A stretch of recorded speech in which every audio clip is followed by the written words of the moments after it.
सोचो, एक लड़की जिसे बचपन से ही इनकॉम्पिटेंट यानी बेकार समझा गया, अपनी ही फैमिली ने इग्नोर किया, उसकी कोई वैल्यू नहीं समझी। लेकिन एक दिन अचानक उसकी जिंदगी कंप्लीटली चेंज हो जाती है जब उसकी शादी एक ऐसे इंसान से कर दी जाती है जिसका नाम सुनते ही लोग डर जाते हैं। आर्चड्यूक आइसबर्ग, एक वॉर हीरो जिसका रेपुटेशन बहुत ही रदरलेस है। सबको लगता है कि यह शादी उस लड़की की लाइफ को और भी खराब कर देगी। लेकिन सच क्या है? क्या वो सच में इनकॉम्पिटेंट है या फिर सब लोग उसे गलत समझ रहे हैं? और जब वो इस ठंडी और डेंजरस दुनिया में एंटर करती है, तब धीरे धीरे एक ऐसी स्टोरी स्टार्ट होती है जिसमें मिसअंडरस्टैंडिंग्स, रोमांस और अनएक्सपेक्टेड ट्विस्ट्स भरपूर हैं। आज हम एक्सप्लेन करने वाले हैं द बिलीव्ड इनकम्पिटेंट स्टेपमॉम की स्टोरी। तो एंड तक। मेरी ज्यादातर यादें एक बड़े से स्पेशियस मैंशन की दीवारों के अंदर ही गुजरी हैं, बिल्कुल अकेली। मेरे फैमिली ने मुझे एक पॉलिटिकल पॉन की तरह यूज किया और मुझे जबरदस्ती आर्च ड्यूक के घर शादी के लिए भेज दिया गया, जो एक वारमोंगर के नाम से मशहूर था। लेकिन मैंने कभी नहीं सोचा था कि मेरी किस्मत मुझे यहाँ तक ले आएगी। हम एक दिन भी तुम्हारे बिना नहीं रह सकते थे, न मैं न वो। ये सब कोई गलती लग रही है। कुछ महीने पहले ड्यूके सोनेबर्ग के घर पर डाइनिंग टेबल का सीन होता है। वहां हमारी फीमेल लीड इल्हा गलती से एक फोर्क गिरा देती है। उसकी बहन कलिन कहती है, डियर सिस्टर, थोड़ा ज्यादा केयरफुल रहो। फिर हम इल्हा और कलिन की माँ को देखते हैं, जिनका नाम क्लॉडिया है। इल्हा, मुझे माफ करो, ये 6 महीने बाद पहला फैमिली डिनर है। काफी ऑकवर्ड और स्टाइफलिंग लग रहा है। तब इल्हा के पापा ड्यूक वॉरेन कहते हैं, खुद को संभालो। इतनी क्लम्सनेस उस लड़की को सूट नहीं करती जो 1 महीने बाद आर्क डुक से शादी करने वाली है, जो बिल्कुल आइसबर्ग जैसा ठंडा है। इल्हा हैरान होकर कहती है, शादी? आप क्या कह रहे हो? आर्चड्यूक आइसबर्ग, अगर मुझे सही याद है, वो कभी एक हीरोइक फिगर था जिसने सर्विल एम्पायर और विनिगोरिया किंगडम के बीच चल रही लंबी वॉर को खत्म करने में मदद की थी। लेकिन मैंने ये भी सुना है कि उसने बैटलफील्ड पर फ्रेंड हो या फॉ, सबको बिना फर्क किए आइस स्टैच्यूज में फ्रीज कर दिया था। इसी वजह से अब उसे वॉरमॉन्गर के नाम से भी जाना जाता है। ये तक क्लेम्स हैं कि उसने फैमिली का हेड बन के लिए अपने एल्डर ब्रदर को भी मार दिया। उसके बारे में बहुत सारी रूमर्स घूम रही हैं और हर एक रूमर पिछले से ज्यादा डिस्टर्बिंग है। क्या मुझे ऐसे डरावने इंसान से शादी करनी पड़ेगी? उसके डैड के डिसीजन पर कोई डिस्कशन नहीं है। ये सब हिज मैजेस्टी के ऑन ऑर्डर से डिसाइड हुआ है। एक आर्चड्यूची का हेड हमेशा बैचलर बनकर नहीं रह सकता। तुम्हें उसकी पार्टनर के लिए चूज किया गया है क्योंकि तुम्हारी एज और स्टेटस सूटेबल है। मैंने तुम्हें नहीं बताया था? तुम्हें पता नहीं था? अच्छा, अब तुम्हें पता चल गया। मैक श्योर तुम इसके लिए प्रिपेयर्ड हो। फादर, प्लीज एक मोमेंट वेट कीजिए। अगर ऐसा ही है तो मैं रिस्पॉन्सिबिलिटी लूंगा और प्रिपरेशंस को खुद ओवरसी करूंगा। मैं तुम पर भरोसा कर रहा हूं। अब ये कन्वर्सेशन खत्म हो चुकी है डियर फादर। लेकिन चलिए मेरी आने वाली बर्थडे पार्टी के बारे में बात करते हैं। मुझे यकीन है कि कलीनी की पार्टी मेरी शादी से भी ज्यादा इंपॉर्टेंट इश्यू है। नहीं, बात उससे भी ज्यादा है। उन लोगों के लिए कोई ऐसा इंसान जिसका सिर्फ होना ही अजीब लगता हो। हमेशा से ऐसा ही रहा है। फिर हमें पस्ट का एक सीन दिखाई देता है जहां इल्शा अपने बेड पर है। क्या हो रहा है? फिर वो गेटे तक चलकर जाती है और देखती है कि सर्वेंट्स इधर उधर जा रहे हैं। इल्शा एक मेड से पूछती है, आज कोई स्पेशल ओकेजन है क्या? मेड जवाब देती है, हाँ ऑफ कोर्स, आज लेडी कलिनी की बर्थडे पार्टी का दिन है। ओह, हम लेडी इल्शा, आप भी अटेंड करेंगी ना? मैं ठीक महसूस नहीं कर रही हूँ, इसलिए मुझे मना करना पड़ेगा। फिर इल्शा वापस बेड पर चली जाती है और कुछ मैड की गॉसिप सुनाई देती है। तुम्हें पता है ना, दोनों यंग लेडीज अलग अलग मदर्स से पैदा हुई थी। अब जब तुमने बात की है, क्या आज लेडी इल्शा का भी बर्थडे नहीं है? लेडी इल्शा के लिए कभी बर्थडे पार्टी ऑर्गेनाइज नहीं की गई क्योंकि उनका बर्थडे उसी दिन आता है जिस दिन इस घर की पिछली लेडी की डेथ हो गई थी। मेरी मदर मेरी बर्थ के टाइम ही गुजार गई थी। मेरे फादर की सेकंड वाइफ क्लॉडिया मेरी स्टेप मदर है। उनकी शादी के बाद 1 साल भी प्रॉपरली नहीं हुआ था कि मेरी हाफ सिस्टर कैलिन पैदा हो गई। उस टाइम में एक इग्नोरेंट बच्चा था। मैं हमेशा सोचता रहता था कि मेरे फादर और स्टेप मदर मुझे क्यों अवॉइड करते हैं, लेकिन अब मैंने इस बात को एक्सेप्ट कर लिया है। वैसे भी अब इसके बारे में मैं कुछ कर नहीं सकता। डियर सिस्टर कैंडिस, अब जब मेरी पार्टी के सारे डिटेल्स सॉर्ट हो चुके हैं तो एक फाइनल प्रॉब्लम रह गई है। मेरी डियर सिस्टर, मुझे डाउट है कि क्या वह सच में आर्च ड्यूक की वाइफ जैसे इंपॉर्टेंट रोल के लिए फिट है। वो टू प्रॉपरली मैजिक भी यूज नहीं कर पाती। सच कहूं तो एल्सा मैजिक और एटिकेट दोनों में ही काफी वीक है। ये काफी वरिंग बात है। हम बस यही होप कर सकते हैं कि वह आर्चड्यूक के सामने हमारी फैमिली को शेम न कर दे। अगर ऐसा हुआ तो फिर हम कैलिन को आर्चड्यूची भेज सकते हैं। कैलिन, मैं कंट्री साइड में रहना नहीं चाहती। हिज मदर, ऑफ कोर्स हम ऐसा नहीं कर सकते। कोई भी चांस नहीं है कि हम अपनी प्रेशियस कलिन को उस गांव के बर्बेरियन को दे दें। हमारी प्रेशियस कलिन? हाँ, ओह, ये बात मुझे याद दिला रही है। मेरे डियर फादर, क्या आपने सुना? मेरी डियर सिस्टर को यहाँ सब लोग प्यार से टोनेबर्ग फैमिली के नेक का अल्बाट्रॉस बुलाते हैं। इस रेट से तो मुझे भी उसकी वजह से एक लाफिंग स्टॉक बनना पड़ेगा। एल्शा, मेरी वजह से? हिज मदर, ये सच है कि ये सिर्फ एल्शा का प्रॉब्लम नहीं है। ये मैटर पूरी टोनेबर्ग फैमिली से रिलेटेड है। Duke, indeed. एल्शा, मैं अब और बर्दाश्त नहीं कर सकती। एल्शा, तुम्हारा ये एटीट्यूड बिल्कुल अनएक्सेप्टेबल है। एल्शा, मुझे लगता है आप सही कह रहे हो। अगर मैं आर्च ड्यूक के हाउस में इसी एटीट्यूड के साथ शादी करूंगी तो ये सिर्फ हमारी फैमिली के लिए नहीं बल्कि पूरे किंगडम के लिए डिस्ग्रेस होगा, है ना? ओह, लेकिन क्या आप भूल गए कि मैं ऐसी क्यों बन गई? बिल्कुल सही। आपने मेरे सारे प्राइवेट ट्यूटर्स हटा दिए और उन्हें अपनी प्रेशियस लेडी कैलिन को दे दिया। एल्शा, मेरे मैरिज का डिसीजन लेना बिना मुझे कुछ बताए। बस एक और तरीका है डीरेस्ट कैलिन को प्रोटेक्ट करने का, बिना हिज मैजेस्टी के सामने अपनी इज्जत खोए। मैं कभी भी आपके लिए एक कन्वीनियंट टूल से ज्यादा कुछ नहीं थी। मदर, तुम्हारी हिम्मत कैसे हुई अपने फादर को इंसल्ट करने की? एल्शा, इंसल्ट? ऐसा सोचना भी मत। मैं बस वैसे ही फैक्ट्स बता रही हूं जैसे वो हैं, बिना किसी ऑफेंस के। वैसे भी मुझे सच में फर्क नहीं पड़ता कि आप इतने टाइम से मेरा यूज करते आए हो। बस एक ही बात है जो मैं कहना चाहती हूँ। अगर आप हर स्टेप पर मुझे हिंडर करते रहोगे तो फिर कभी कभी अगर आपको अपनी ही मेडिसिन का टेस्ट मिल जाए तो कंप्लेन मत करना। मैं तो आपकी असिस्टेंस का वेट कर रही हूँ परफेक्ट वेडिंग प्रिपेयर करने में, जो एक मंथ बाद होने वाली है। एल्शा, परफेक्ट। ये कहना तो मैं चाहूंगी लेकिन सच में ये ट्रुथ से काफी दूर है। लेकिन कम से कम अरेंजमेंट्स टाइम पर हो गए। Marcy, please metro. मेन दिल से अप्रिशिएट करती हूँ सब कुछ जो तुमने अब तक मेरे लिए किया है। बस थोड़ा सा और मेरे साथ बेयर कर लो। माई लेडी, आई सपोज अब टाइम आ गया है फेयरवेल बोलने का। उसने इतने टाइम तक मेरी अच्छी सर्विस की है, इसलिए मुझे बहुत बुरा लग रहा है कि मैं अपनी कुछ ही बैलेंसिंग्स भी साथ नहीं ला पा रहा हूँ जो मैंने उसके पास ट्रस्ट करके रखी थी। मैं उस वोमेंजर के साथ रह भी नहीं सकता। बस उसके बारे में सोचकर ही मुझे बहुत एंग्जाइटी होने लगती है। लेकिन कम से कम एक अच्छी बात है, मैं फाइनली उस घर से बाहर आ गया हूँ। और शायद, बस शायद, मैं आर्चडुक के साथ एक अच्छा रिलेशनशिप बना पाऊंगा। फिर हम फाइनली मैंशन तक पहुंच गए और वहां एक बटर खड़ा था। योर ग्रेस, मुझे उम्मीद है आपकी जर्नी अनइवेंटफुल रही होगी।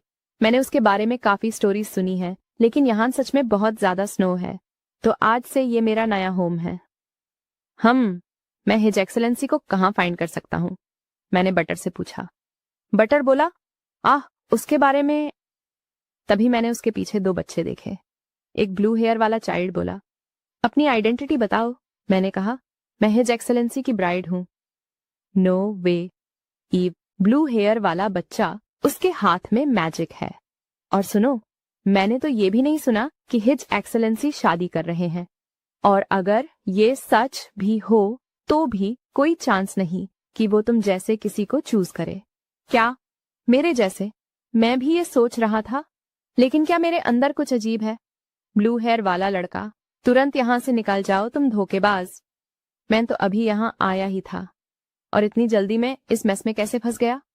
और सबसे इम्पोर्टेंट बात, तुम बच्चे हो कौन? नाउ सब लोग काम डाउन हो जाओ और बात करके सॉल्वे करते हैं, ओके? सबसे पहले मैं अप्रिशिएट करूंगी अगर तुम वो डेंजरस स्पेल हटा दो जो मुझे टारगेट कर रहा है। ये ब्लू हेयर वाला चाइल्ड, क्या इतने लेवल की मैजिक तुम्हें सच में दारा रही है? अगर तुम कोई कॉमनर होते तो मैं समझ सकती थी, लेकिन इतनी पावरफुल स्पेल कैसे किसी नोबल को थ्रेटन कर सकती है जो खुद को आर्कड्यूक की ब्राइड बोल रहा हो? सच कहूं तो मैं मैजिक में इतनी प्रोफिशिएंट नहीं हूं, लेकिन मैं वाकई आर्चड्यूक की ब्राइड हूं और एक प्रेस्टिजियस ड्यूक की बेटी भी हूं। चाइल्ड, मैं कसम खाता हूं ये सच है, मेरे बारे में काफी हो गया। मेन तो खुद कंफ्यूज्ड हूं कि तुम दोनों कौन हो। चाइल्ड, काया, तुम्हें पता ही नहीं हम कौन हैं? बटलर, ये फॉर्मर आर्चड्यूक के बेटे हैं, मास्टर विल्बर्ट और मास्टर ह्यू अभी यह करंट आर्कड्यूक की केयर में रह रहे हैं। अगर मुझे सही याद है तो फॉर्मर आर्कड्यूक करंट आर्कड्यूक के बड़े भाई थे। सो आर्च ड्यूक ने अपने नेफ्यू को अडॉप्ट कर लिया। उन्होंने मुझे इतनी इंपॉर्टेंट बात के बारे में अंधेरे में क्यों रखा? रुको, इसका मतलब क्या मैं उसकी स्टेपमॉम बनने वाली हूँ? फिर हमें एक ब्लू हेयर वाला बच्चा दिखाई देता है। उसका नाम विल्बर्ट है। वो गलती से अपनी मैजिक एल्शा की तरफ थ्रो कर देता है। Oh no! फिर हम देखते हैं कि एल्शा के गाल के पास मैजिक लग जाती है। उसके गाल के बगल में एक छोटा सा स्क्रैच आ जाता है और वहां से थोड़ा सा ब्लड भी निकालने लगता है। ईक, तुम मुझसे ज्यादा परेशान क्यों हो? अटैक तो तुमने मुझ पर किया है। फिर हमें दिखाया जाता है कि दोनों बचपन से काफी क्लोज थे। बड़ा भाई विल्बर्ट तुरंत अपने छोटे भाई ह्यू को अपने पीछे छुपा लेता है। वो बस अपने यंगर ब्रदर को प्रोटेक्ट करने की कोशिश कर रहा होता है, इसीलिए वह इतना ज्यादा वरीड हो जाता है, जबकि वह खुद अभी सिर्फ एक बच्चा है जो एक छोटी सी कट की वजह से डर गया है। फिर एल्शा बैठ जाती है और कहती है, प्लीज मुझे माफ करो, मैंने तुम्हें डरा दिया। It's a pleasure to meet you यार। मेरा नाम एल्शा है। क्या मैं आपके नाम जान सकती हूँ? बहुत इज्जत होगी मुझे। मैं विल्बर्ट हूँ और ये मेरा भाई ह्यूग है। ह्यू, तेरा चेहरा पे वो चोट लगी थी ना? विल्बर्ट, ह्यू, मास्टर ह्यू, अरे प्लीज टेंशन मत लो, बस छोटी सी स्क्रैच है, मैं बिल्कुल फाइन हूं। हाँ विल्बर्ट, ओह ओह, अभी फाइन नहीं हूं, सॉरी यार। हाँ विल्बर्ट, ओह सडनली तुम सब पे अटैक कर दिया, बहुत सॉरी। और ऑब्वियसली तेरे चेहरे को चोट पहुंचाने के लिए भी माफी। तेरा जख्म ठीक करवा देते हैं। प्लीज अंदर आ जाओ हमारे साथ। थोमा को छोटा मोटा ट्रीट मत करो ऐसे। थोमा, जैसे आप चाहो मास्टर। विल्बर्ट, इस तरफ प्लीज लेडी एल्शा। एल्शा, इतना पेशेंस रखने के लिए थैंक यू। एक दो बैंडेज तो लग ही सकता था, लेकिन ये थोड़ा ज्यादा हो गया ना? क्या लगता है तुझे? बटर, थोड़ा एक्सेसिव लग सकता है आपको, लेकिन मास्टर विल्बर्ट की माँ की तबीयत बहुत नाजुक थी। छोटी से छोटी चोट से भी वह बेड राइडन हो जाती थी अक्सर, इसलिए ये सीन बिल्कुल इमोशनल लग रहा है। ह्यूग को चोट लगी, गुस्से में अटैक कर दिया, फिर पछतावा हो रहा है, और फैमिली में माँ की पुरानी कमजोरी की वजह से सब ज्यादा केयरफुल हो रहे हैं। तो प्लीज मास्टर विल्बर्ट की मेंटल पीस, शांति के लिए थोड़ा बर्दाश्त कर लीजिए। एशा, ओह, तो इसी वजह से उन्होंने इतनी छोटी उम्र में अपने पेरेंट्स को खो दिया था और उन्हें मौजूदा आर्चड्यूक ने पनाह दी, एक ऐसा आदमी जिसे द वॉरमॉन्गर के नाम से जाना जाता है। बटलर, मैं एक बार फिर उनकी हरकतों के लिए माफी मांगता हूँ। हमने सोचा था कि लॉर्ड के वापस आने पर हम यंग मास्टर को सब कुछ समझा देंगे, लेकिन उनका एक्सपेडिशन, यात्रा, उम्मीद से ज्यादा लंबा खींच गया है। इसके अलावा हम सर्वेंट्स को सिर्फ इतनी जानकारी दी गई थी कि उनकी होने वाली दुल्हन अगले साल की शुरुआत में आएंगी। एशा, अगले साल? इस साल के खत्म होने तक नहीं? मैं तो इस साल के अंत से पहले शादी की तैयारियां खत्म करने की जल्दी में थी। ये तो बहुत बड़ी गलतफहमी हो गई। बटलर, ये सारी सिचुएशन मेरी लापरवाही, इनकॉम्पिटेंस की वजह से हुई है। मैं दिल से माफी मांगता हूं। ईशा, वैसे भी ये पूरा मैरिज अरेंजमेंट काफी सडन था, तो ये समझना मुश्किल नहीं है। खैर, सबसे जरूरी बात यह है कि हिज लॉर्डशिप कब तक वापस आएंगे। बटलर, उनके लौटने की ओरिजिनल डेट पिछले हफ्ते की थी। हालांकि हमें एक लेटर मिला है जिसमें बताया गया है कि उन्हें लौटने में अभी कुछ वक्त और लगेगा। हमें तब से कोई नया अपडेट नहीं मिला है। एल्शा, मेरे भगवान, क्या उन्हें बच्चों की कोई चिंता नहीं है? बटर, बिल्कुल इसके उलटे। मेरे मालिक, माय लॉर्ड, अपने नन्हे मास्टर से बहुत प्यार करते हैं, लेकिन हाल ही में कुछ ऐसे हालात बन गए हैं कि वो घर पर ज्यादा वक्त नहीं बिता पा रहे। माना कि जंग, वॉर खत्म हो चुकी है, पर दो देशों के बीच बॉर्डर पर अभी भी माहौल काफी गर्म है। पहले लॉर्ड के पेरेंट्स इसी मैनर में उनके साथ रहते थे, पर पिछले कुछ समय से उनकी तबीयत ठीक नहीं है, इसलिए वह एक गर्म इलाके, वार्मर रीजन के विला में अपनी रिकवरी पर ध्यान दे रहे हैं। एल्शा, मैं समझ गई, तो वह उन्हें बहुत प्यार करते हैं। इंटरेस्टिंग। कैपिटल में जो अफवाहें, रूमर्स उड़ रही हैं, उनसे उनकी असलियत का पता नहीं चलता। फिर भी मुझे यकीन नहीं हो रहा कि उन्होंने बच्चों को ऐसे अकेला छोड़ दिया। बस इतना ही। फिर एल्शा विल्बर्ट के कमरे में जाती है। एल्शा, अब वक्त आ गया है कि हम पुरानी गलतफहमियों, मिसअंडरस्टैंडिंग्स को पीछे छोड़ दें। आखिरकार आज से हम एक परिवार बनने जा रहे हैं, तो क्या हम एक दूसरे को जानने से शुरुआत करें? विल्बर्ट, देखो, तुम्हें मेरी गुड साइड में आने की कोई जरूरत नहीं है। चिल करो और वही करो जो तुम चाहती हो, कम से कम तब तक जब तक हिज एक्सेलेंसी वापस नहीं आ जाते। ये बोलकर विल्बर्ट वहां से चला जाता है। एल्शा, वैसे भी मुझे उम्मीद नहीं थी कि पहली बार में ही सब परफेक्ट हो जाएगा, पर ये जान लो, मैं एक दो बार इग्नोर होने पर हिम्मत नहीं हारने वाली। एल्शा, मन में, ये तो खत्म ही हो गया। मैं चाहे जो भी करूं, मैं हमारे बीच का ये फासला, गैप कम नहीं कर पा रही हूं। खैर, प्रॉब्लम का एक हिस्सा ये भी है कि मुझे उनसे बात करने का कोई सही वक्त ही नहीं मिल रहा। वो अभी सिर्फ बच्चे हैं, फिर भी उनका स्केड्यूल इतना पैक कैसे है? वो साफ तौर पर मुझे कोल्ड शोल्डर दे रहे हैं। अगर मैं उन्हें मेरे साथ कंफर्टेबल कर पाऊं तो शायद उन्हें आर्किड्यूक के बिना इतना अकेला महसूस ना हो। इससे मुझे भी इस मैनर में रहने में थोड़ा बेहतर लगेगा। मेरे दिमाग में तो ये आइडिया काफी जीनियस लग रहा था। एल्शा, तो फिर मुझे कुछ ऐसा ढूंढना होगा जिसे वो रेजिस्ट ना कर सकें। फिर एल्शा मेड्स के पास जाती है। मेड, मास्टर विल्बर्ट का favourite food? Let's see. Master Wilbert काफी पिकी हैं और उनकी एपिटाइट भी कम है। वह अक्सर अपना खाना अधूरा छोड़ देते हैं। रही बात मास्टर ह्यू की, वो उन्हें परोसा गया कुछ भी खा लेते हैं। उनकी कोई खास प्रेफरेंस नहीं लगती। वेल, मास्टर ह्यू तो सही से एल्शा, प्लीज उसके बारे में चिंता मत करो। एक पिकी है और दूसरा बिल्कुल अलग। हम, एल्शा, मन में, मैं पूरे मैनर में जानकारी, इंफॉर्मेशन इकट्ठा करने निकली, पर ऐसा लगता है कि वो किसी के भी सामने खुलकर बात नहीं करते। आखिर में मुझे उनकी पसंद नापसंद के बारे में कुछ खास पता नहीं चला। आई गेस मैं अकेली नहीं हूं जिसके सामने उन्होंने अपनी दीवार, गार्ड खड़ी कर रखी है। मैं उस फीलिंग को बहुत अच्छे से जानती हूँ। एल्शा, ये सब इतनी आसानी से नहीं होने वाला जितना मैंने सोचा था। फ्यूचर काफी धुंधला, ब्लैक दिख रहा है। Made, carrot cake. एल्शा, ई इस मैनर के सारे सर्वेंट्स इतने मस्कुलर क्यों हैं? आई वंडर अगर वो अपने लॉर्ड पर गए हैं। तभी एल्शा की इमेजिनेशन में एक मस्कुलर मेड दिखाई देती है। एल्शा, यस, कैरेट केक, इसके बारे में क्या? मेड, मास्टर विल्बर्ट को कैरेट केक बहुत पसंद हुआ करता था। वो अपना नापसंद खाना भी खा लेते थे अगर उन्हें पता होता कि बाद में कैरेट केक मिलने वाला है। अनदर मेड, हाँ, ये सच है अब जब तुमने मेंशन किया। मगर जब से हर लेडीशिप, मेरा मतलब है लेडी क्लारा, गुजरी हैं, उन्होंने फिर कभी कैरेट केक को हाथ नहीं लगाया, चाहे हमने उनके लिए कितनी बार भी क्यों ना बनाया हो। एल्शा, आई सी, डैंग इट, ऐसे नहीं।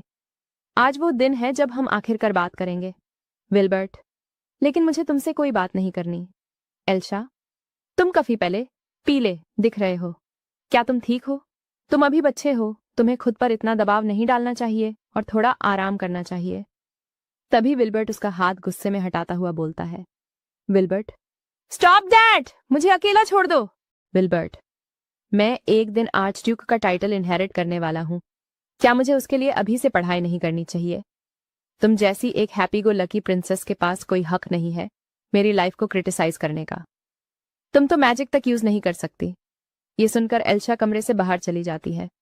विल्बर्ट, हे, तो यही इसकी लिमिट है, बिल्कुल बाकी सबकी तरह सुपरफिशियल दिखवाती। तभी एल्शा वहां वापस भागकर आती है और कहती है। Elsha, it's done. विल्बर्ट, तुम्हें हुआ क्या है? क्या डन? ओ, कैरेट केक, ये तो मैं इसे ट्राई नहीं करने वाला। एल्शा, प्लीज बस एक बार ट्राई करके देखो। फिर विल्बर्ट उस केक में से स्लाइस काटकर खाने लगता है। फिर हमें दिखाया जाता है कि वो केक खा रहे होते हैं और वो उससे बहुत अच्छा लग रहा होता है। एल्शा, मुझे खुशी हुई कि आप इसे इतना एंजॉय कर रहे हैं। विल्बर्ट, मैंने कहा था ना कि मुझे ये पसंद आया। हे, इसका फ्लेवर काफी फेमिलियर है, बस वही बात है। ऐसी मैंने जैसा सोचा था बिल्कुल वैसा ही है। वैसे विल्बर्ट, तुम मुझे इस तरह क्यों देख रहे हो? Wilbert, carrot cake pure continent में एक कॉमन ट्रीट है, लेकिन हैरत की बात यह है कि इसकी रेसिपी रीजन के हिसाब से बदल जाती है। इस बात को ध्यान में रखते हुए मैंने रुसवाल रीजन की रेसिपी फॉलो करके इसे बनाने की कोशिश की। विल्बर्ट, क्यों रुसवाल? वो तो लूनामोंट से जुड़ा हुआ एक रिमोट रीजन है ना? उसमें इतना स्पेशल क्या है? एल्शा, कहाँ जाता है कि लेडी क्लारा वहां पैदा हुई थी? विल्बर्ट, मेरी मदर। एल्शा, क्या इसका टेस्ट बिल्कुल वैसा ही है जैसा वो बनाया करती थी? विल्बर्ट, नहीं, आसपास भी नहीं है। वो जो केक बनाती थी वो काफी ड्राई होता था और उसमें एक अलग तरह की कड़वाहट, बिटरनेस होती थी। विल्बर्ट, उसके मुकाबले ये वाला केक बिल्कुल भी डिलीशियस नहीं था। मैं बता नहीं सकता कि वो अपनी कुकिंग से खुश थी या नहीं। विल्बर्ट, मदर ने अपनी पूरी जिंदगी में कभी कुकिंग नहीं की थी, लेकिन उन्होंने मेरे लिए कुछ बनाया, वही बहुत बड़ी बात थी। शायद इसलिए क्योंकि वो तुमसे बहुत प्यार करती थी, मास्टर विल्बर्ट।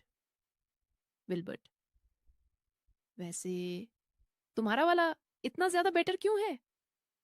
एल्शा, उ- उम शायद इसलिए क्योंकि मैंने विंटर कैरेट्स यूज किए हैं। वो नॉर्मल कैरेट्स से ज्यादा मीठे होते हैं और उनका फ्लेवर काफी रिच होता है। इस साल की फसल काफी हाई क्वालिटी की लग रही है। Wilbert, winter carrots? तुम एक ड्यूक की बेटी हो, तुम्हें ये सब कैसे पता कि एक ऑब्सक्योर रीजन की फसल और क्रॉप्स कैसी है, और तुम मैजिक तक यूज नहीं कर सकती? एल्शा, इसके पीछे एक वैलिड रीजन है। ये कोई ऐसी ऐसी कहानी नहीं है, इसलिए मैं तुम जैसे छोटे बच्चे पर इसका बोझ नहीं डालना चाहती थी। विल्बर्ट, मैं आर्किड्यूक का वारिस हेयर हूँ, मेरे साथ एक बच्चे की तरह ट्रीट मत करो। एल्शा, मेरी मदर मुझे जन्म देते ही गुजर गई थी, इसलिए मेरे पास उनकी कोई यादें नहीं है। मैं सूर्य नहीं हूँ कि वो कहाँ है, पर उनकी जगह मेरी वेट नर्स मार्सिया मेरे साथ थी। वो अक्सर मुझे मेरी मदर की यादें सुनाया करती थी। मेरे पास उनकी यादों का एक भी हिस्सा नहीं था, इसलिए मैंने उन चीज़ों को रिक्रिएट करने की कोशिश की जो मेरी मदर को पसंद थी। इसी वजह से मैंने एक्सपेरिमेंट किया, स्टडी की और अलग अलग कल्चर्स और रेसिपीज को एक्सप्लोर किया। इसी तरह मैंने ये कैरेट केक बनाना भी सीखा। विल्बर्ट, अब मैं समझ गया हूं कि तुम अपने नोबल बर्थ को लेकर झूठ नहीं बोल रही थी, लेकिन क्या तुम अपने सर्वेंट से ये रेसिपीज रिक्रिएट नहीं करवा सकती थी? एल्शा, मैं हर दिन ऐसा करने की हिम्मत नहीं करती क्योंकि वो पहले से ही काफी बिजी रहते थे, इसलिए मैं उन्हें अपने फजूल के शौकों, मेरे विम्स से परेशान नहीं करना चाहती थी। सो लॉन्ग स्टोरी शॉर्ट, मैं काफ़ी बोर्ड हो गई थी और मेरा दिमाग खाली था। एल्शा, मेरे पास कोई ट्यूटर नहीं था, तो जो कुछ भी था वो मेरा फ्री टाइम ही था। विल्बर्ट, आई सी, तुम्हारी मैजिकल एबिलिटी की कमी अब समझ में आ रही है। तो ये बात है, जैसा तुमने कहा, मैं बस एक हैप्पी गो लकी प्रिंसेस हूँ। शायद मैं बाकी नोबल विमेन से थोड़ी अलग हूँ, पर विल्बर्ट, तो तुम एक नेग्लेक्टेड बच्ची हो। वहां मेरा तुम्हें शुगर कोटिंग करने का अटेम्प्ट था, पर लगता है नॉस्टैल्जिया की वजह से मैं तुम्हारा फ्लेवर रिक्रिएट नहीं कर पाया। आई एम सॉरी। एल्शा, माफी मांगने की कोई जरूरत नहीं है विल्बर्ट। अगर तुम इसे अप्रिशिएट करोगे तो मैं फिर से बनाऊंगी, सिर्फ मेरे लिए नहीं, मैं चाहती हूँ मेरा भाई भी इसे खाए।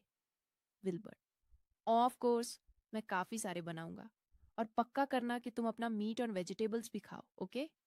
एल्शा, मुझे ऑर्डर मत करो, विल्बर्ट ने कहा। इस दूरी ने हमारे बीच का गैप कम करने में मदद की। फिर हमें अगला दिन दिखाया जाता है जहां एल्शा और मास्टर विल्बर्ट को गुड मॉर्निंग बोलते हैं, पर विल्बर्ट एम्बैरेसमेंट की वजह से उसे इग्नोर करके चला जाता है। एल्शा को लगा कि वो शायद इमेजिन कर रही है, पर कैरेट केक के बाद से विल्बर्ट यूज और भी ज्यादा अवॉइड करने लगा था। एल्शा ने सोचा कि शायद वो यूज काफी प्रिजम्पचुअस समझने लगा है, इसलिए बेहतर यही होगा कि वो उनकी लाइव्स में ज्यादा इंटरफियर ना करे। फिर सीन शिफ्ट होता है और एल्शा एक रूम के सामने से गुजार रही होती है। वहां से उसे मास्टर ह्यू चिल्लाने की आवाज आती है, तुम एक सिंपल सी चीज सही क्यों नहीं कर सकते? एल्शा नीच देखती है जहां विल्बर्ट ट्रेनिंग कर रहा होता है। वो अपने रूम का दरवाजा थोड़ा सा खोलकर देखती है और सोचती है, मैं बस उसे चेक कर रही हूं ताकि मास्टर विल्बर्ट को कोई शिकायत न रहे। पर अंदर उसे विल्बर्ट का टीचर ह्यू दिखाई देता है, जो काफी गुस्से में बोल रहा होता है। ह्यू टेबल पर हाथ मरता है और कहता है, प्लीज मेरे सब्र का इम्तिहान मत लो। विल्बर्ट काफी डरा हुआ होता है। टीचर कहता है, इतनी मेहनत के बाद भी तुम एक सिंपल मैजिक परफॉर्म नहीं कर सकते, और तुम क्लेम करते हो कि तुम आइसबर्ग ब्लड लाइन से हो। ह्यू काफी बड़ा और डरावना लग रहा होता है। वो आगे कहता है, तुम्हारी कमियों के लिए तुम्हारे पास माफी का एक शब्द तक नहीं है। ये तुम्हारे जैसे रुतबे वाले लड़के को शोभा नहीं देता। फिर वो बोलता है, ठीक है, मुझे एक ऐसे फेलियर से माफी की उम्मीद भी नहीं करनी चाहिए जो बोल तक नहीं सकता। एल्शा हैरान हो जाती है कि क्या विल्बर्ट सच में बोल नहीं सकता। टीचर आगे कहता है, शायद तुम नहीं समझते, पर हमारे एम्पायर में और आर्कड्यूची में भी सिर्फ मैजिक ही ये तय करता है कि नोबल ब्लड की क्या कीमत है। अगर तुम ऐसे ही रहे तो तुम सिर्फ एक ढाबा स्टेन बनकर रह जाओगे। एल्शा सोचती है कि कैसे कोई विल्बर्ट जैसे बच्चे को आइसबर्ग बुला सकता है, और ये कैसे एक्सपेक्ट कर सकता है कि वो पियलट कर जवाब देगा जब वो इतना छोटा है। यूज लगता है कि अगर कोई आउटसाइडर इंटरफियर करेगा तो बात और बिगड़ सकती है, पर जब वो देखती है कि टीचर यूज डिसग्रेसफुल और फिल्थी थिंग बोल रहा है तो उसे रहा नहीं जाता। टीचर विल्बर्ट से उसका खिलौना टॉय छीन लेता है और बोलता है, मुझे ऑर्फन्स के साथ डील करना पसंद नहीं है। विल्बर्ट बहुत रो रहा होता है। तभी एल्शा भग कर आती है, विल्बर्ट का हाथ पकड़ती है और टीचर से कहती है, तुम यहां मेरे सब्र का इम्तिहान ले रहे हो, मैं ये और नहीं देख सकती। वो टीचर से उसका खिलौना वापस छीनती है और कहती है, ये लाइनेज या टैलेंट की बात नहीं है। एक 5 साल के बच्चे के लिए अपने आप को एक्सप्रेस करना या मैजिक हैंडल करना मुश्किल हो सकता है, ये बिल्कुल नॉर्मल है। एल्शा टीचर को दनती है, और तुम ये सोच रहे हो कि तुम एक बच्चे को इनकॉम्पिटेंट बोल दोगे। एज अ टीचर तुम बेसिकली अपनी ही नाकाबिलियत इनकॉम्पिटेंस मान रहे हो। टीचर गुस्से में बोलता है, तुम्हारी हिम्मत कैसे हुई? पर एल्शा पीछे नहीं हटती और कहती है, हमें यहां किसी इनकम्पिटेंट ट्यूटर की जरूरत नहीं है, अभी के अभी यहां से चले जाओ। टीचर कहता है, मैं ही अकेला हूं जो इसकी मदद कर सकता है। तुम्हें क्या लगता है तुम बिना बताए यहां घुसकर मुझे ऑर्डर्स दे सकती हो? तुम हो कौन? एल्शा ह्यू को विल्बर्ट का टॉय वापस करते हुए बोलती है, मैं न तो इररिलेवेंट हूं और न ही कोई आउटसाइडर। ये मेरी पावर है। मैं इस मैनर की लेडी हूं और इन बच्चों की मां हूं। तभी वहां आर्चड्यूक आइसबर्ग आ जाता है और कहता है, टीचर, योर ग्रेस। एल्शा हैरानी से देखती है, व्हाट? Your grace? मतलब तुम्हारा मतलब है कि वो आर्चड्यूक है? आर्चड्यूक आइसबर्ग, और तुम कौन हो टीचर? मैं? वेल, हमारे महान देश सुनलेल के प्यारे एम्परर ने मुझे खुद इस पोस्ट के लिए अपॉइंट किया है। मैं मास्टर ह्यू का टीचर हूँ। आइसबर्ग, मैं तुमसे बात नहीं कर रहा था, मैं एल्शा तुमसे पूछ रहा था। मैं मुझे माफ कीजिए, मैं यहाँ एम्परर के आदेश डिक्री पर आई हूँ। आइसबर्ग, क्या सच में मुझे इसी तरह रिस्पॉन्ड करना चाहिए? मेरा मतलब है, आर्चड्यूक को इस शादी की बात के बारे में कितना पता होगा, पर ऐसा भी नहीं है कि मैं बस यहाँ चुपचाप खड़ी रहूं। मुझे कुछ तो कहना होगा। ग्रीटिंग्स, मेरा नाम एल्शा है। तभी आइसबर्ग उसकी तरफ दिखता है और माहौल बहुत ऑकवर्ड हो जाता है। तभी पीछे से एक आवाज आती है, योर ग्रेस। वहां विल्बर्ट आता है और बोलता है, welcome back my Lord. Iceberg, मम। और फिर वो उसके पास आकर बोलता है, कुछ वर्ड्स क्लियर नहीं है, बोल रहे थे एल्शा डर के साथ, मैं। वो विल्बर्ट की तरफ उम्मीद से देखती है, पर विल्बर्ट शर्मा कर अपना मुंह साइड कर लेता है। एल्शा मान में कहती है, ओ कम ऑन। आइसबर्ग को देखते हुए वो सोचती है, ही totally doesn't trust me. Elsha मान में, अब मैं क्या करूं? फिर एल्शा ह्यूग की तरफ देखती है, जो अभी भी भयभीत डरा हुआ होता है। एल्शा, ओ मैं तो लगभग भूल ही गई थी, मैंने पहले ही अपना मन बना लिया है ये करने का, मैं अब पीछे नहीं हट सकती। फिर एल्शा आइसबर्ग से कहती है, आपसे मिलकर खुशी हुई, योर ग्रेस। मैं हाउस सोनेबर्ग की एल्शा हूं। मैं इस जगह पर आपकी एब्सेंस, गैर मौजूदगी से अनजान होकर आई थी, क्योंकि मैं आपकी पत्नी बनने वाली हूं, विल्बर्ट। जहां तक मैं समझ पा रहा हूं, हमने अभी तक वो सेरेमोनी नहीं की है जो आपको इस घर की लेडी कहने का हक दे। एल्शा बोलती है, मैं उस बात से पूरी तरह वाकिफ हूं, हालांकि इस सिचुएशन की वजह से मुझे अपनी हद बाउंड्स पार करनी पड़ी। आइसबर्ग बोलता है, क्या तुम मुझे इस सिचुएशन के बारे में थोड़ा और बताओगी? Enlighten me. एल्शा बोलती है, इस ट्यूटर ने अपनी ड्यूटीज छोड़ दी है और मास्टर ह्यू के साथ हिंसा, वायलेंस पर उतर आया है। ये सुनकर विल्बर्ट और टीचर बहुत हैरान होते हैं। टीचर बोलता है, स्लैंडर, ये तो झूठी है।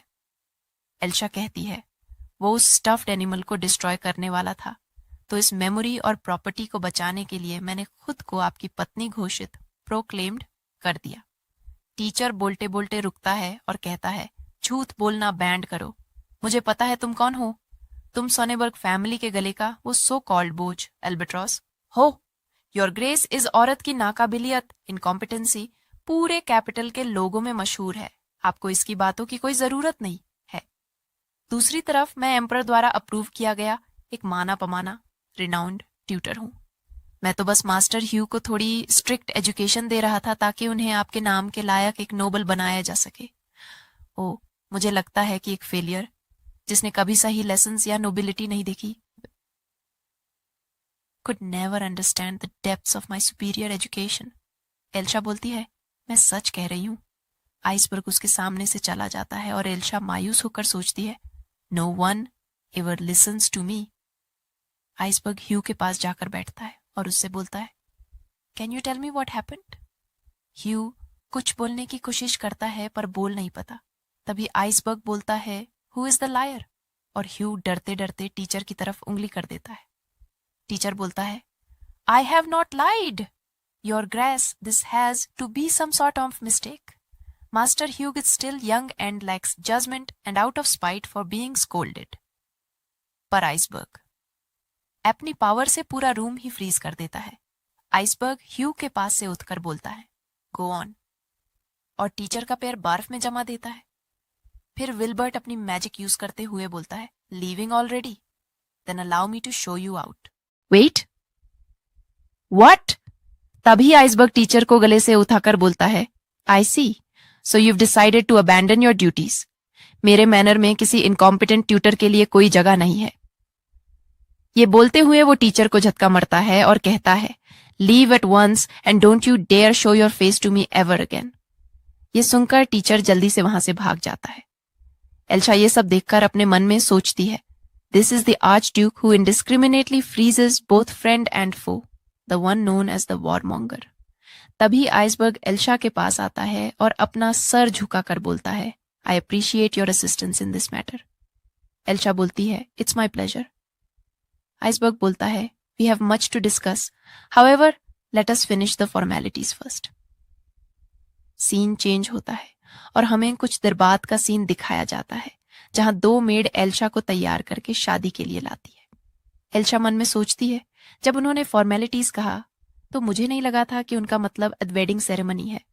आर्कड्यूक को लौटे हुए 3 दिन हो चुके हैं और हम इतने बिजी थे कि मुश्किल से ही मिले, और अब हमारी शादी हो रही है।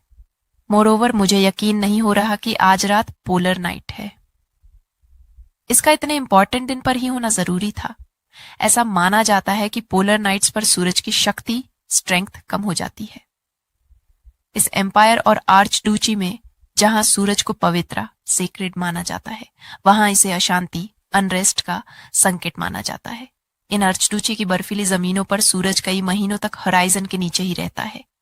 कैपिटल में ये एक दुर्लभ, रेरे नजारा होता है। पर एक बार ये उस दिन हुआ था जिस दिन मेरा जन्म हुआ, जिस दिन मेरी माँ ने अपनी जान खो दी थी। फिर हमें हॉल के अंदर का सीन दिखाया जाता है जहां अनाउंस होता है, एंटरिंग द ब्राइड, और वो मैजिक से उड़कर आइसबर्ग के पास आ जाती है। एल्शा मनमेन, wow, I am looking down on a man of his stature. Magic really is amazing, although I can't really say I get the point of these flashy theatrics। तभी Iceberg Elsha का हाथ पकड़ लेता है। उसके हाथ बहुत बड़े हैं और स्कार्स, जख्म के निशान से भरे हुए हैं। तभी फादर बोलता है, द ग्रूम रोल्फ आइसबर्ग, क्या आप वचन वो देते हैं कि आप ब्राइड एल्शा सोनेबर्ग से प्रेम करेंगे और उनका ख्याल रखेंगे, अच्छे और बुरे वक्त में, अमीरी और गरीबी में, बीमारी और सेहत में, जब तक आप दोनों जीवित रहेंगे? आइसबर्ग बोलता है, I do, under the grace of the shining sun. Bride Elsha Sonneberg, क्या आप आइसबर्ग से प्रेम करेंगे जब तक आप दोनों जीवित रहेंगे? एल्शा बोलती है, I do, under the grace of the shining sun. Elsha मैन सोचती है, ये सब डैजलिंग मैजिक देखकर मैं पोलर नाइट के बारे में भूल ही गई। पर अब जब चीजें फाइनली सेटल डाउन हो गई हैं, तो मुझे आर्चड्यूक के साथ हर बात पर खुलकर चर्चा, टॉक थ्रू करने का वक्त मिल जाएगा। मुझे सब कुछ ठीक करना होगा, चाहे वो बीता हुआ कल, पास्ट हो या आने वाला भविष्य, फ्यूचर। मुझे कहा गया है कि मैं अपनी वेडिंग नाइट पर सब कुछ अपने पति दी हस्बैंड पर छोड़ दूं, पर मुझे इसके प्रॉपर एटिकेट के बारे में कोई आइडिया नहीं है। खैर, मुझे यकीन है कि सब कुछ किसी ना किसी तरह ठीक हो जाएगा। फिर हमें थोड़ी देर बाद का सीन दिखाया जाता है जहां एल्शा आइसबर्ग के ऊपर होती है और उसने काफी कम कपड़े पहने होते हैं। आइसबर्ग बोलता है, तुम ये क्या कर रही हो? एल्शा बोलती है, हाँ, अब मैं इस हाल में कैसे पहुंच गई? फिर हमें कुछ टाइम पहले का सीन दिखाया जाता है जहां आइसबर्ग रूम में आता है और एल्शा बेड पर बैठी हुई होती है। वो कहती है, I'll be in your care from now on। Iceberg बोलता है, प्लीज रिलैक्स, मैं कुछ नहीं करने वाला हूं। एल्शा हैरान होकर बोलती है, हाँ। आइसबर्ग ठंडे चेहरे के साथ बोलता है, मैंने तुम्हें सिर्फ हिज मैजेस्टी के ऑर्डर्स पर अपनी पत्नी बनाया है। मैं तुम्हारे पति हस्बैंड के रूप में तुम्हारी पोजीशन की रिस्पेक्ट करूंगा और कोशिश करूंगा कि तुम आराम से रह सको। एल्शा हैरानी और खुशी के साथ बोलती है, थैंक यू वेरी मच। मैंने कभी नहीं सोचा था कि वारमोंगर इतना काम शांत हो सकता है, खासकर मुझ जैसा बोझ, बर्डन उस पर थोपे जाने के बाद। हो सकता है कि वो सच में एक जेंटलमैन हो।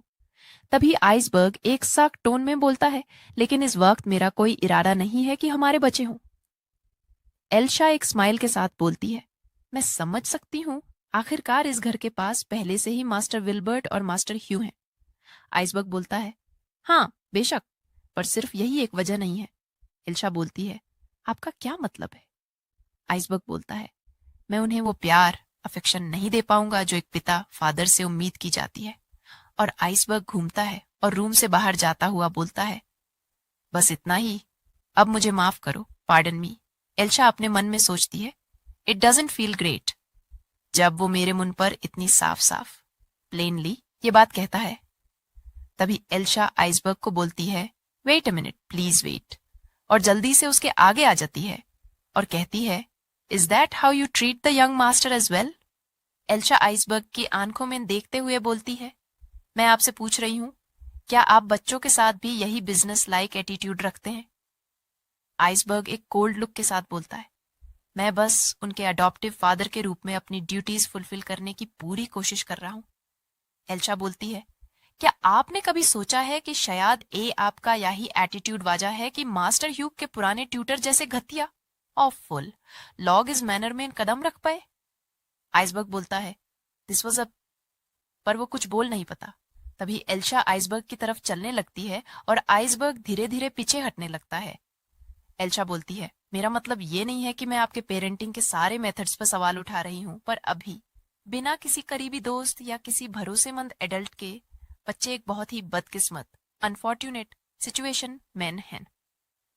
आइसबर्ग पीछे हटते हुए बोलता है, तो तुम क्या सजेस्ट करती हो? क्या मुझे उन्हें किसी डॉर्मिटरी या वैसी ही किसी जगह भेज देना चाहिए? एल्शा बोलती है, माय लॉर्ड, क्या आपको पता है कि बच्चों को बड़ा करने के लिए सबसे इंपॉर्टेंट फैक्टर्स क्या होते हैं? आइसबर्ग, मुझे लगता है तुम कहने वाली हो कि वो प्यार है। एल्शा चमकती हुई आंखों के साथ बोलती है, वो भी इंपॉर्टेंट है, पर मेरा मतलब सिर्फ प्यार, जिम्मेदारी, रिस्पॉन्सिबिलिटी या बाकी सेंटिमेंटल चीजें नहीं है। सबसे ज्यादा जरूरी है एक अच्छा एनवायरनमेंट तैयार करना, साथ में क्वालिटी टाइम बिताना और उन पर से कभी उम्मीद न छोड़ना। आइसबर्ग बोलता है, हाँ।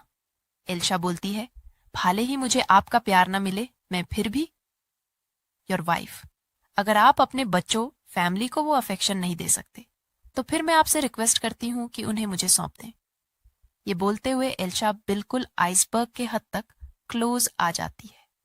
तभी आइसबर्ग एल्शा का शोल्डर पकड़ते हुए बोलता है, calm down, I have enough energy to keep up with children and I am quite responsive.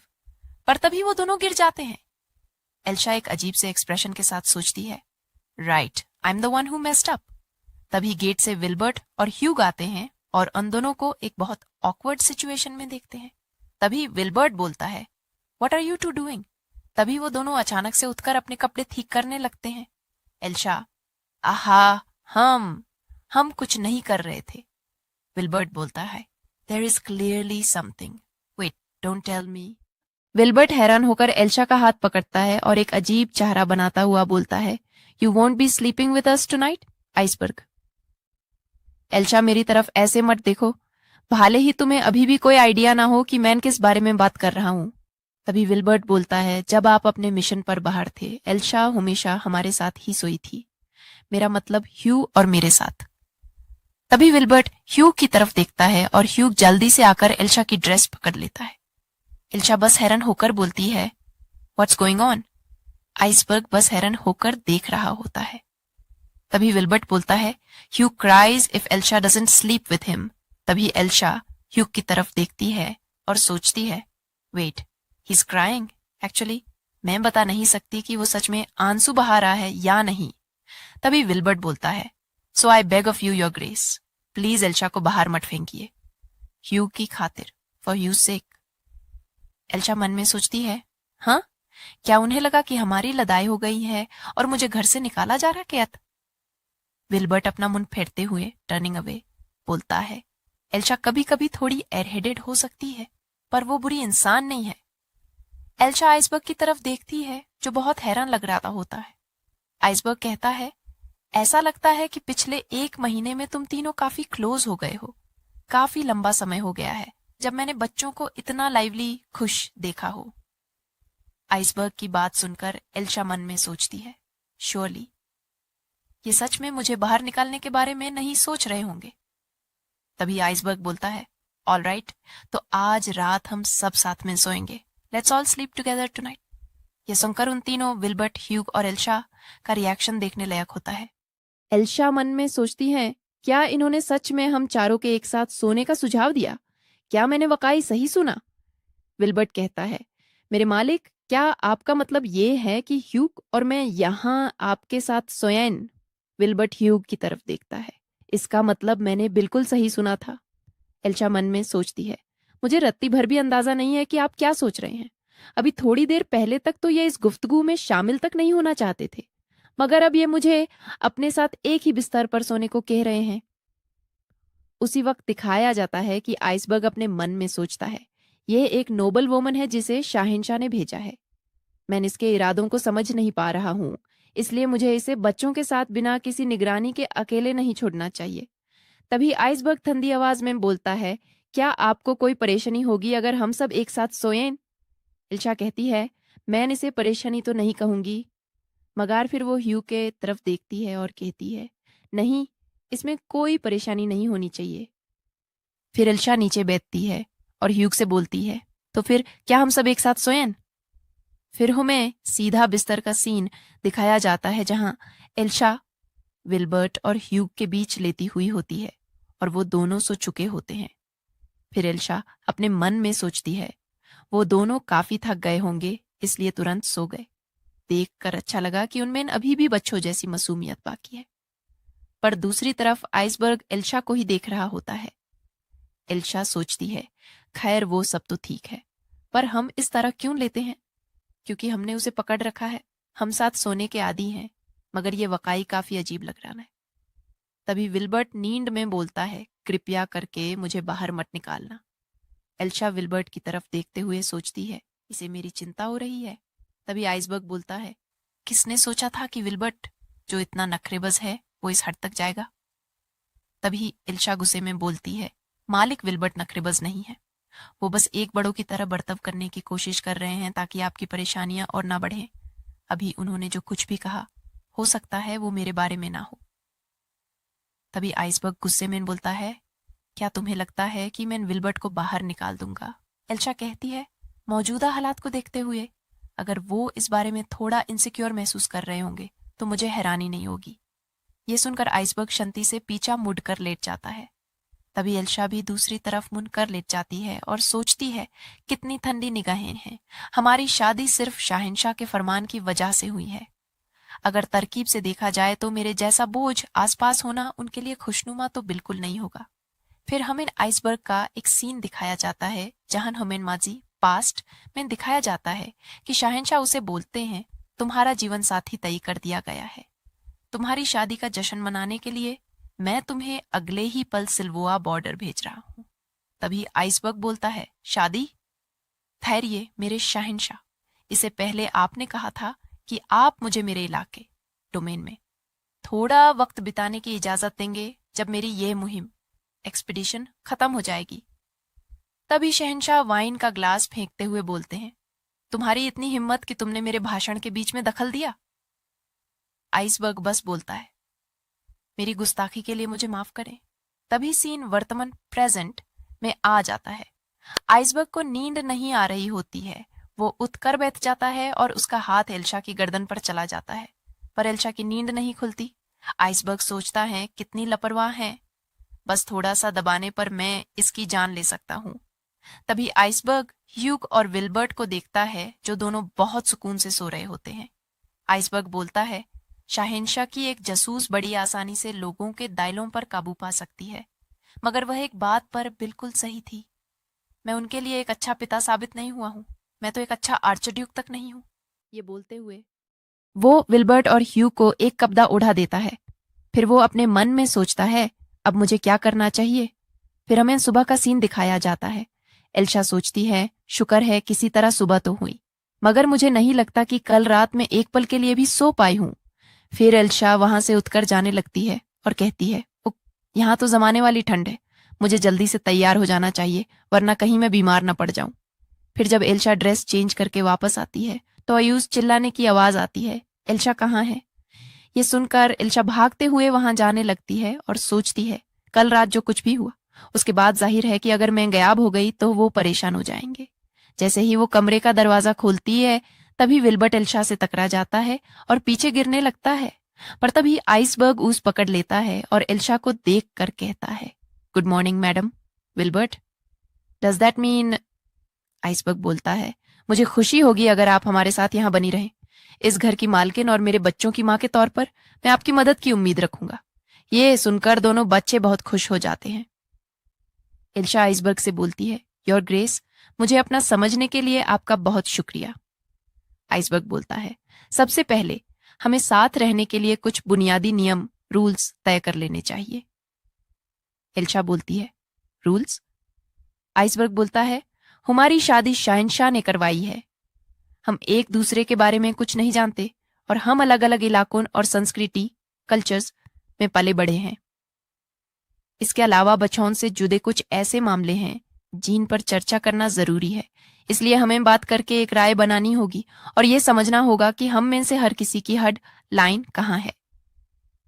Iceberg मन में सोचता है, मुझे इसके असली इरादों का पता लगाना होगा। एल्शा कहती है, यह सच है, अधूरी बातों पर चर्चा करना बेहतर लग रहा है। तभी किसी का पेट गुरगुराने की आवाज आती है। आइसबर्ग कहता है, वो मैं नहीं था। एल्शा कहती है, नहीं, वह मैं भी नहीं थी। तभी वह दोनों ह्यू की तरफ देखते हैं। एल्शा बोलती है, मुझे माफ कीजिए, वह मैं ही थी। मुझे अचानक बहुत तेज भूख लगने लगी। आइसबर्ग बोलता है, मैं समझ सकता हूं, चलिए पहले हम नाश्ता कर लेते हैं। फिर हमें डाइनिंग टेबल का सीन दिखाया जाता है जहां आइसबर्ग बोलता है, अब जबकि मुझे पता है कि अभी नाश्ता परोसा जा रहा है, मगर क्या अब हम अपनी गुफ्तगू शुरू कर सकते हैं? एल्शा कहती है, जी बिल्कुल, इसमें कोई परेशानी नहीं होनी चाहिए। हमें बाद में इस बारे में भी बात करनी चाहिए कि हम मालिक विल्बर्ट को अलग अलग तरह के खाने का लुत्फ उठाने में कैसे मदद कर सकते हैं। आइसबर्ग कहता है, इससे पहले कि हम गहराई स्पेसिफिक्स में जाएं, चलिए पहले उन मुद्दों का जायजा लेते हैं जिन पर काम करने की जरूरत है। एल्शा कहती है, मैं समझ गई। सबसे पहले बच्चों के रहने के माहौल एनवायरनमेंट के बारे में मालिक। पर तभी आइसबर्ग एल्शा को चेक करने आ जाता है। आइसबर्ग कहता है, क्या आपको ठंड लग रही है? तापमान टेम्परेचर को जादू की मदद से बदला जा रहा है, लेकिन तभी एल्शा कहती है, ओह सब ठीक है, पर हाँ थोड़ी थोड़ी। तभी बटर एक गर्म टॉवेल के साथ आगे आता है और कहता है, लेडी एल्शा के लिए, जो राजधानी कैपिटल में पाली बढ़ी हैं, शायद यहाँ का बदला हुआ तापमान भी उनकी आदत से थोड़ा ज्यादा ठंडा है। फिर आइसबर्ग कहता है, ऐसा लगता है कि हमें आपके लिए कपड़ों और रोजमर्रा की जरूरी चीजों एवरीडे नेसेसिटीज की तैयारी से शुरुआत करनी चाहिए। तभी विल्बर्ट कहता है, तो फिर मैं कपड़े चुनने में उनकी मदद करूंगा। तभी ह्यू भी अपना हाथ उठाकर सर हमें हिलाने लगता है। फिर विल्बर्ट कहता है, शायद जैसा आपने कहा, योर ग्रेस, और ऐसा हमारी अलग संस्कृतियों कल्चर्स की वजह से है, मगर एल्शा की कप्तान की पसंद थोड़ी खराब है, या फिर मैं इसे कैसे कहूं, ये वाकई सवालिया, क्वेश्चनेबल है। ये बात और भी बिगड़ जाती है जब मैं उस बारे में सोचती हूं कि उन्होंने इसे कितना बड़ा चढ़ाकर शुगर कोट पेश करने की कोशिश की। एल्शा कहती है, लेकिन ठहरिए, मैंने अपनी शादी का जोड़ा अपनी पसंद से नहीं चुना था। मेरी सौतेली माँ ने राजधानी कैपिटल के एक मशहूर डिजाइनर से इसे मेरे लिए तैयार करवाया था। विल्बर्ट कहता है, क्या आपको यकीन है? आइसबर्ग कॉफी पीते हुए बोलता है, ठीक है, फिलहाल के लिए सिर्फ बुनियादी नियमों, बेसिक रूल्स पर फैसला करते हैं। उसके बाद हम चारों कुछ देर के लिए शहर टाउन जाएंगे। फिर हमें शॉपिंग टाउन का सीन दिखाया जाता है, जहां एल्शा एक लाल रंग की ड्रेस पहनकर खड़ी होती है जो उस पर बहुत जंच रही होती है। एल्शा बोलती है, मैं कैसी लग रही हूं? विल्बर्ट कहता है, जब आप थोड़ी मेहनत करती हैं तो आप अच्छी दिखती हैं। एल्शा कहती है, ओह, क्या अभी आपने मेरी तारीफ की? तभी विल्बर्ट शर्मिंदा एम्बेरस होकर कहता है, इससे बस ये साबित होता है कि कपड़े वाकई एक इंसान की शख्सियत बदल देते हैं। आइसबर्ग कहता है, बिल्कुल बुरा नहीं है, चलिए आगे बढ़ते हैं। विल्बर्ट उत्साहित एक्साइटेड होते हुए बोलता है। फिर वो अलग अलग ड्रेस ट्राई करती है और आइसबर्ग शॉपकीपर से अगली ड्रेस के लिए बोलता है। तभी एल्शा बोलती है, मुझे लगता है हमें अब यहाँ रुक जाना चाहिए। फिर एल्शा को सुबह के नाश्ते की याद आती है जहां आइसबर्ग ने कहा था, आपका वार्डरोब पूरे परिवार के लिए एक गंभीर मामला है और ये हमारे और हमारी संस्कृति कल्चर के बारे में सीखने का एक सुनहरा मौका भी है। उन्होंने यही कहा था जब वह सबको जबरदस्ती शॉपिंग पर लेकर आए थे। फिर एल्शा अपने सामने देखती है और देखकर बोलती है, कपडॉन का इतना बड़ा पहाड़, मैं हर रोज एक नया आउटफिट पहन सकती हूँ और सर्दी खत्म होने तक फिर भी नए कपड़े बचे रहेंगे। तभी ह्यूग उसके पास आकर उसे एक ड्रेस की तरफ खींचने लगता है, पर तभी विल्बर्ट की आवाज आती है, लेकिन ह्यूग, ये वाली ज्यादा बेहतर है, हमें कम से कम उसे एक इज्जतदार नोबल वुमन की तरह दिखना चाहिए। फिर उन दोनों के बीच एक ठंडा माहौल बन जाता है और अगले ही पल वो दोनों एल्शा को खींचना शुरू कर देते हैं। पर तभी आइसबर्ग पीछे से बोलता है, तुम उसे धर्म संकट स्पॉट में डाल रहे हो। फिर वो दोनों सॉरी बोलकर एल्शा को छोड़ देते हैं। तब जाकर एल्शा चैन की सांस लेती है। पर तभी आइसबर्ग कहता है, इसके अलावा ऐसी छोटी बात पर बहस करने की कोई जरूरत नहीं है, हम दोनों ही खरीद सकते हैं। फिर वह दोनों तब तक मौन साइलेंट हो जाते हैं। फिर एल्शा आइसबर्ग से बोलती है, यह मेरी जरूरत से कहीं ज्यादा है, हम इस बारे में पहले ही बात कर चुके हैं। फिर आइसबर्ग कहता है, रूल नंबर 1, एल्शा, जिसे अब से इस घर की मालकिन कहा जाएगा, उन्हें हर गुफ्तागू कन्वर्सेशन में शामिल होने का पूरा हक है और उनकी राय ओपिनियंस का सम्मान रिस्पेक्ट किया जाएगा। हालांकि इस घर की मालकिन के तौर पर उन्हें अपनी जिम्मेदारियां पूरी करनी होंगी। भविष्य में मेरी गैर मौजूदगी में घर के सारे मामले आप ही संभलेंगी और उन मामलों के लिए शायद आपको हाई सोसाइटी की महलों गैदरिंग्स में भी जाना पड़े। इसलिए मैं चाहता हूं कि जब ऐसा हो तो आप अपने सबसे बेहतरीन रूप में रहें। एल्शा कहती है, मैं समझ गई। फिर आइसबर्ग अपने मन में सोचता है, इनकी माली समझ, फाइनेंशियल सेंस और रवैया एक ड्यूके की बेटी जैसा बिल्कुल नहीं है। इसके अलावा वो अपने जज्बात इमोशंस बड़ी आसानी से जाहिर कर देती हैं। इनकी हर बात मुझे हैरान कर देती है। तभी एल्शा आइसबर्ग की तरफ देखती है जो उसे बहुत ध्यान से देख रहा होता है। एल्शा कहती है, क्या कोई परेशानी है? उसे अपनी तरफ देखता पाकर आइसबर्ग का दिल एक सेकंड के लिए मनो थम सा फ्रीज जाता है, पर वो कहता है, कुछ नहीं। फिर विल्बर्ट कहता है, क्यों ना हम कुछ हार्ट्स तो पियन चुनें। फिर वो पूरा दिन बाजार में घूमता है और अलग अलग सामान लेता है। फिर हुमैन हवेली मनसन का सीन दिखाया जाता है जहां एल्शा चलती हुई जा रही होती है और कहती है, कौन जानता था कि शॉपिंग इतनी थका देने वाली हो सकती है। मैं पूरी तरह चूर हो चुकी हूं। शायद इसलिए क्योंकि हर दिन एक नया तजुर्बा एक्सपीरियंस होता है। मगर कम से कम उन्होंने मेरे लिए एक अलग कमरा तैयार किया है, तो अब हमारे अपने अलग बेडरूम्स हैं। फिर एल्शा को सुबह का सीन याद आता है जहां आइसबर्ग ने उसे कहा था, रूल नंबर 2, शयन कक्ष बेडरूम्स। एल्शा और मेरे बेडरूम्स अलग होंगे। एल्शा को बचौन के साथ सोने की इजाजत है अगर वो चाहें तो।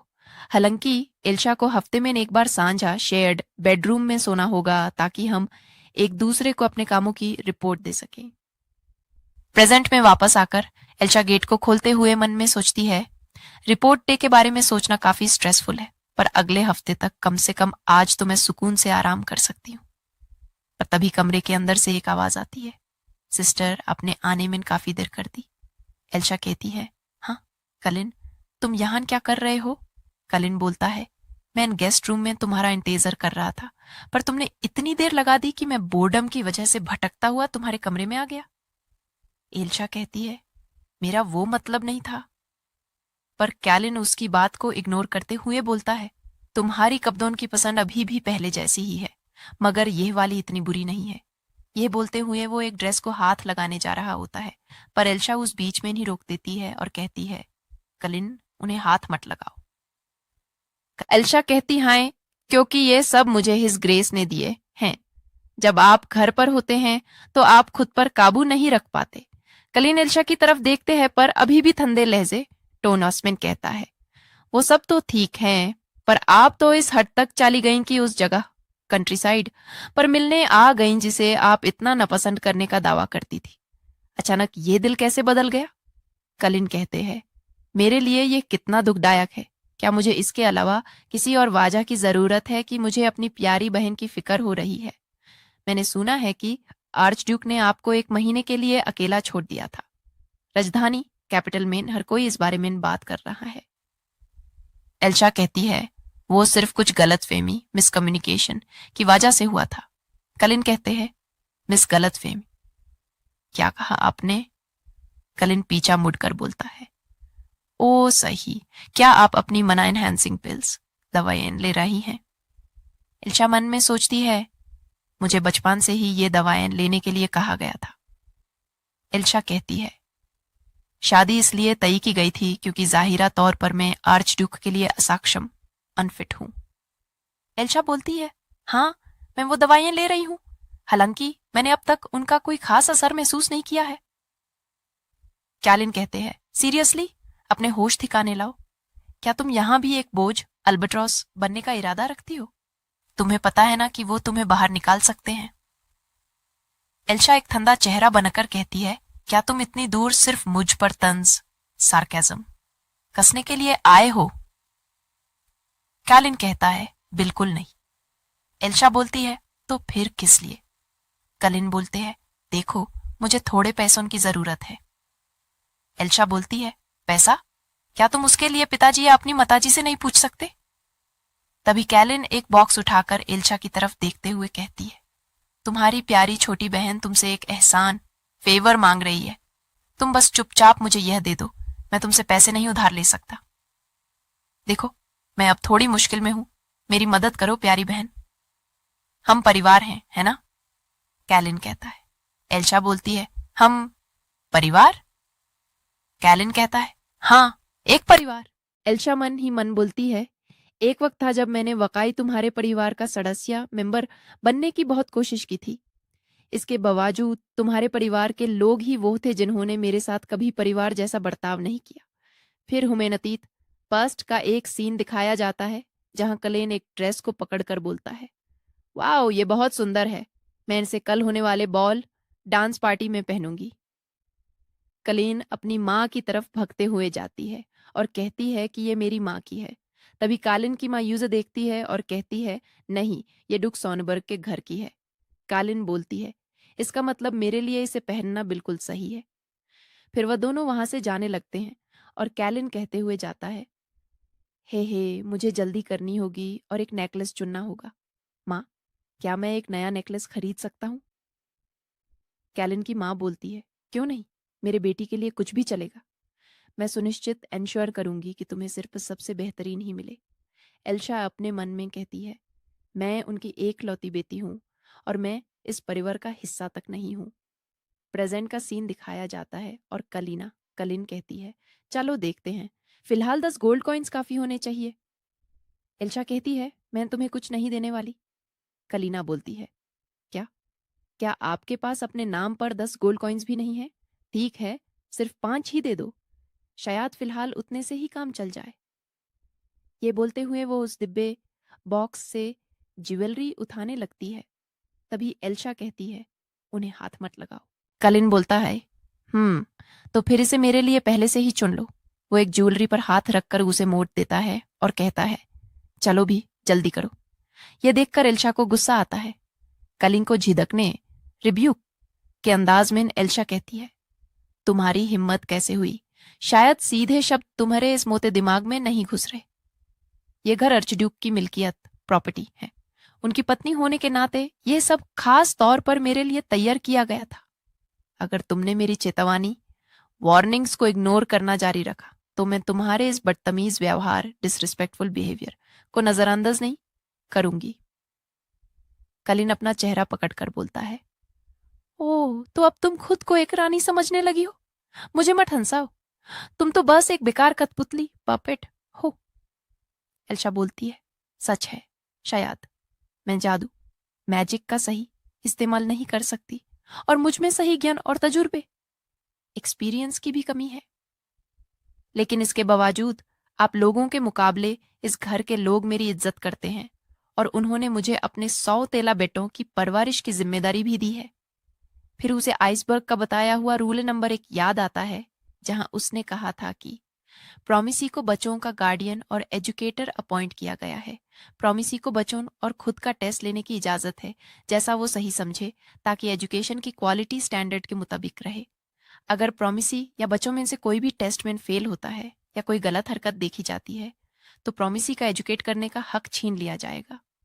फिर एल्शना नीचे बैठती है और कहती है, अब मेरे ऊपर जिम्मेदारियां हैं, इसलिए मुझे मेहनत करनी होगी और एक आर्च ड्यूक की पत्नी और 2 बच्चों की मां की तरह बिहेव करना होगा। और वो नेकलेस उठाकर अपने हाथ में पहन लेती है। वो कहते हैं, मैं किसी ऐसे शख्स को पैसे उधार नहीं दे सकता जिसने आर्चड्यूक के घर की तौहीन की हो। ये बोलकर वो वहां से चले जाते हैं। एल्शना उनका पीछा करती है और तभी एक बेल बजती है और एक सर्वेंट आकर बोलता है, एट योर सर्विस। एल्शना बोलती है, जो परेशानी हुई उसके लिए मैं माफी चाहती हूँ, लेकिन क्या आप मेहरबानी करके इनके बैग्स गेस्ट रूम में ले जाएंगे? कलीना बोलती है, सर्वेंट्स विंग? इस वक्त आपको कोई इन सराई नहीं मिलेगी, तो क्या आप बाहर कैंपिंग करना पसंद करेंगी? कलीना चिल्ला कर बोलती है, fine, the room is fine. ये बोलकर वह वहां से चले जाते हैं। एल्शना अपने मन में सोचती है, फैमिली हूँ। वह नीचे बैठ जाती है और सोचती है, मुझे अभी भी नहीं पता कि क्या इस घर ने मुझे सच में अपनी लेडी के रूप में कबूल किया है या नहीं। फिर वह विल्बर, ह्यू और आइसबर्ग को याद करती है और कहती है, मैं अपना पूरा जोर लगा देने के लिए तैयार हूँ। फिर वह सारे ज्वेलरी उस बॉक्स में रख देते हैं और कहते हैं, ठीक है, शायद मुझे हिज ग्रेस को इस हादसे के बारे में बता देना चाहिए। कलीना मखसूस स्पेसिफिकली मुझसे ही पैसे उधार लेने क्यों आई? यूज मेरी तरह कभी परेशान होने की जरूरत नहीं थी कि उसे सिर्फ मांगने की देर होती थी और उसे सब मिल जाता था। फिर वो बॉक्स को वापस टेबल पर रखकर बोलती हैं, क्या ये कुछ ऐसा है जो वो अपने पेरेंट्स को नहीं बता सकती? कहीं वो गैम्बलिंग के कर्ज में तो नहीं फंसी हुई? फिर दरवाजे पर नॉक होता है और एल्शा बोलती है, प्लीज अंदर आ जाइए, और वहां ह्यूग बाहर आता है। एल्शा ह्यूग से कहती है, इज समथिंग द मैटर? फिर ह्यूग उस कुछ दिखाता है इशारा करके, और वो देखकर एल्शा कहती है, क्या तुम्हें तुम्हारा टॉय प्लशी नहीं मिल रहा? फिर ह्यूग और भी अलग तरह से इशारा करके दिखाता है। फिर वो गिफ्ट्स की तरफ फिंगर करता है। एल्शा कहती है, मुझे याद आया तुम घर आते वक्त सो रहे थे। क्या तुम्हें लगता है कि वो तब उन बॉक्सेस में मिक्स हो गया होगा? That makes sense. तो चलो अब हम साथ में मिलकर ढूंढते हैं। फिर वो दोनों सारे बॉक्सेस को खोलकर देखते हैं और बताई हुई अलग अलग जगह पर ढूंढते हैं, पर उन्हें ह्यू का टॉय प्लश नहीं मिलता। फिर एल्शा चलते हुए बोलती है, इट्स नॉट टर्निंग अप, और विंडो से बाहर देखते हुए बोलती है, all that's left is outside. पर एल्शा बाहर की ठंडी बर्फ देखकर कांप रही होती है। तभी ह्यूग एल्शा का हाथ छोड़कर भाग जाता है और एक ड्रेस लाकर एल्शा के ऊपर पहना देते हैं। यह देखकर एल्शा ह्यूग को गले लगा लेती है और कहती है, thank you so much master Hugh. और गले लगाते हुए मन में सोचती है, पहले मुझे लगा था कि मास्टर ह्यू और मास्टर विल्बर्ट में कुछ भी कॉमन नहीं है, लेकिन ध्यान से देखने पर दोनों ही दूसरों के लिए बहुत ज्यादा थॉटफुल हैं। दोनों ही काफी स्मार्ट और काइंड भी हैं। फिर भी मैं सोचती हूं कि मास्टर ह्यू बात क्यों नहीं कर पाते। क्या मैं उनके लिए कुछ कर सकती हूं? फिर एल्शा ह्यू को छोड़ते हुए बोलती है, ठीक है, अब हमें जाकर तुम्हारा टॉय प्लशी ढूंढना होगा। फिर वो दोनों मैंशन से बाहर आ जाते हैं और एल्शा कहती है, प्लीज स्टे हियर मास्टर ह्यू, आपको ठंड लग सकती है। पर एल्शा जैसे ही बाहर निकलती है वो खुद ही गिर जाती है। तभी ह्यूग उसके पास आता है। एल्शा हंसते हुए कहती हैं, how careless of me, sorry for being so. फिर वो सामने देखते हुए बोलती है, वेट, वहां वो स्नोमैन किसने बनाया? वहां है, वो रहा। फिर वो उसे लेकर वापस मैंशन में आ जाती है। एल्शा कहती है, आई एम सो ग्लैड, वो दरवाजे के बिल्कुल बाहर ही था। ओ नो, इससे तो पानी टपक रहा है, यह पूरा गीला है। तभी ह्यूग अपने टॉय को आग के पास ले जाने लगता है, पर तभी एल्शा उसे पकड़कर पीछे कर लेती है और कहती है, watch out, that was close. फिर एल्शा ह्यूग की तरफ देखती है और सोचती है, ये पूरा भीग गया है, अगर हमने इसे ऐसे ही छोड़ दिया तो प्लशी खराब हो सकता है। अगर वो इस बात को लेकर इतना परेशान है तो जरूर ये प्लशी उसके लिए बहुत ज्यादा इंपॉर्टेंट होगा। फिर एल्शा अपने हाथ की तरफ देखती है और सोचती है, अगर मेरे बस में है तो मैं उसकी मदद करूंगी और ह्यू के टॉय प्लश को पहले जैसा कर दूंगी। कर देते हैं और कहते हैं, बिलीव इट और नॉट, मैं भी मैजिक यूज कर सकती हूँ। इट्स वेरी अनइम्प्रेसिव दो। मुझे लगा था कि शायद मेरे मना रिजर्व्स थोड़े एक्सपैंड हुए होंगे, पर यह तो पहले जैसा ही है। फिर एल्शा ह्यू को देखती है जो प्लशी को निहार रहा होता है। एल्शा सोचती है, I am just glad I could be of some help. फिर वो ह्यू के तंडे हाथों को अपने हाथ में लेती है और सोचती है, मैं मैजिक में इतनी बुरी हूं कि कोई यकीन ही नहीं करेगा कि मैं नस्ल में एक डुक्की बेटी हूं। पर इसी वजह से मैंने ऐसे लूप होल्स ढूंढे हैं जो मेरे लिए काम करें। और वह ह्यू के हाथ को भी गर्म कर देती है और कहती है, डिनर का वक्त होने वाला है, प्लीज प्लशी को अपने रूम में छोड़ दो ताकि तुम इसे दोबारा ना खो दो। फिर वो दोनों वहां से चलने लगते हैं, पर तभी ह्यूग रुकता है और एल्शा को नीचे बैठने के लिए बोलता है। एल्शा कहती है, इज देयर समथिंग रॉन्ग? और तभी ह्यूग एक स्माइल के साथ अपना मुंह खोलता है और सांस भरकर एल्शा के मुंह के पास मरता है। एल्शा अपना गाल पर हाथ रखकर सोचती है, इतनी क्यूटनेस की इजाजत कैसे मिल सकती है? उसे ऐसा देखकर ह्यूग उसके गाले पर हाथ रखता है। तभी एल्शा कहती है, मैं ठीक हूं, शुक्रिया। मैं बस खुशी की वजह से थोड़ा जज्बाती ओवरवेल्म्ड हो गई थी। तभी पीछे से दरवाजा खुलने की आवाज आती है और ह्यूग दार कर एल्शा के पीछे छुप जाता है और उसके कंधे पर उंगली मार कर भूत की तरह इशारा करता है। एल्शा कहती है, भूत, परेशान होने की जरूरत नहीं है, भूत असल में होते ही नहीं है। पर फिर भी ह्यूग डरा हुआ होता है तो एल्शा उसके सर पर हाथ रखकर बोलती है, बहुत पुरानी बात है, मुझे हमेशा से एक खेलने वाला साथी चाहिए था, एक ऐसा दोस्त जो मेरे साथ घम सके। मैंने इतनी ज्यादा डेस्परेट थी कि मुझे भूत भी अच्छे दोस्त लगने लगे थे। मैंने वो सब कुछ ट्राई किया जो मैं सोच सकती थी, देर रात तक जागने से लेकर अजीबोगरीब जादू टूना करने तक। लेकिन मुझे आज तक एक भी भूत देखने को नहीं मिला। ये सुनकर ह्यूग बस एक ठंडी आ भरता है। एल्शा को गेट के पास जाता हुआ देखकर ह्यूग फट से डर जाता है। फिर एल्शा बोलती है, इसलिए डरने की कोई जरूरत नहीं है, और वो गेट खोल कर बोलती है, देखो। लेकिन तभी ह्यूग बहुत ज्यादा डर जाता है, पर एल्शा बोलती है, वहां कोई नहीं है। पर तभी कलीना उसके पीछे आ जाती है। कलीना उसे एक ठंडी नजर से देखती है और ह्यू उसे डर रहा होता है। तभी एल्शा कहती है, ओह मास्टर ह्यू, ये मेरी छोटी बहन है, ये मुझसे मिलने आई है क्योंकि इसे मेरी फिक्र हो रही थी। फिर एल्शा कलीना से कहती है, कलीना थोड़ी तो इज्जत दिखाओ, तुम बदतमीजी कर रही हो, यह सब अभी बेंड करो। पर तभी कलीना अपना हाथ एल्शा की तरफ करती है और अपनी शक्तियों पावर्स का इस्तेमाल करने लगती है। उसके हाथ से एक फूल निकलता है और फिर उसकी नुकीली टहनियां एल्शा की तरफ आने लगती है।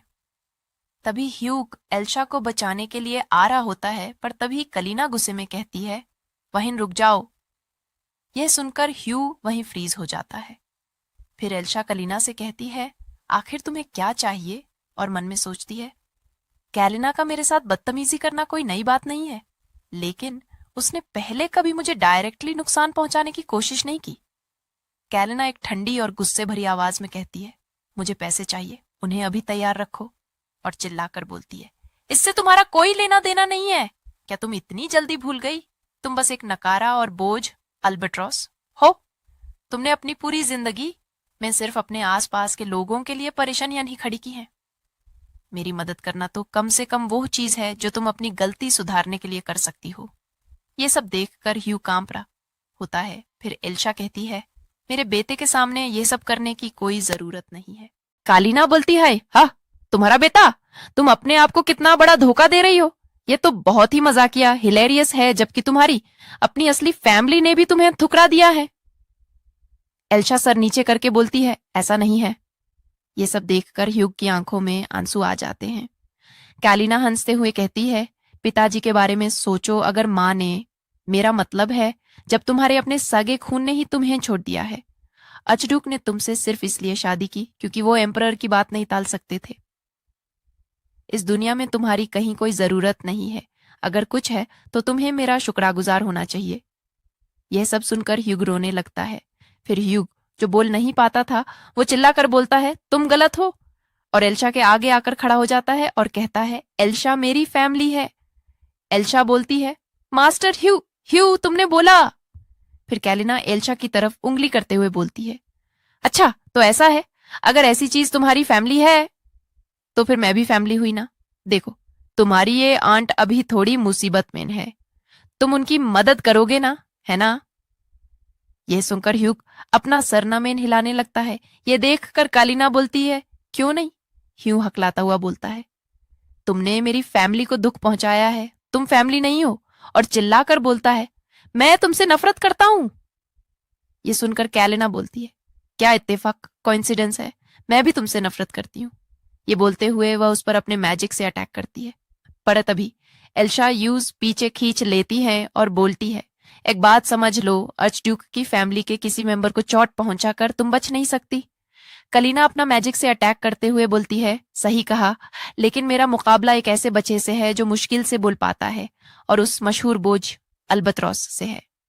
ये देखकर एल्शा अपने मन में सोचती है, मुझे पूरा यकीन है कि कोई ना कोई रास्ता निकाल आएगा, बाकी सब डाइनिंग रूम में होंगे। अगर मैं चिल्लाऊं भी तो कोई मेरी मदद के लिए नहीं आएगा। इसके अलावा उन्हें और उकसाना बहुत खतरनाक होगा क्योंकि कालिना की पावर्स पहले से ज्यादा बढ़ गई हैं। कालिना हंसते हुए बोलती है, ये क्या है, क्या तुम मुझसे लड़ने वाली हो। एल्शा उसका मैजिक से निकले हुए बालों को पकड़कर बोलती है, बेशक मैं मास्टर ह्यूग की हिफाजत करूंगी। वो एल्शा के सारे कंतों को पकड़कर बोलती है, सब ठीक हो जाएगा मास्टर ह्यू, मैं यूं तुम पर उंगली तक नहीं उठाने दूंगी। मुझे बहुत खुशी हुई जब तुमने मेरे लिए अपनी आवाज उठाई। ऐसा बोलते हुए एल्शा अपना मैजिक यूज करके उन काले कांतों को बाहर निकाल देती है। एल्शा ह्यू के आगे खड़ी हो जाती है और ह्यू की आंखों में आंसू आ जाते हैं। ये देखकर कलीना बोलती है, अच्छा तो ये बात है, मुझे लगता है मुझे तुम्हारे साथ थोड़ी सख्ती करनी पड़ेगी। ये बोलते हुए वो एल्शा पर अटैक कर देती है। तभी ह्यूग चिल्लाता है, नोई, और पूरा मेंशन ही फ्रीज हो जाता है, मतलब सब कुछ। एल्शा की तरफ जो मैजिक आ रहा था वो भी। और कलीना आइस के एक केज में कॉइड ट्रैप हो जाती है। यह देखकर कलीना उस केज की बार्स पकड़कर बोलती है, ये क्या हो रहा है।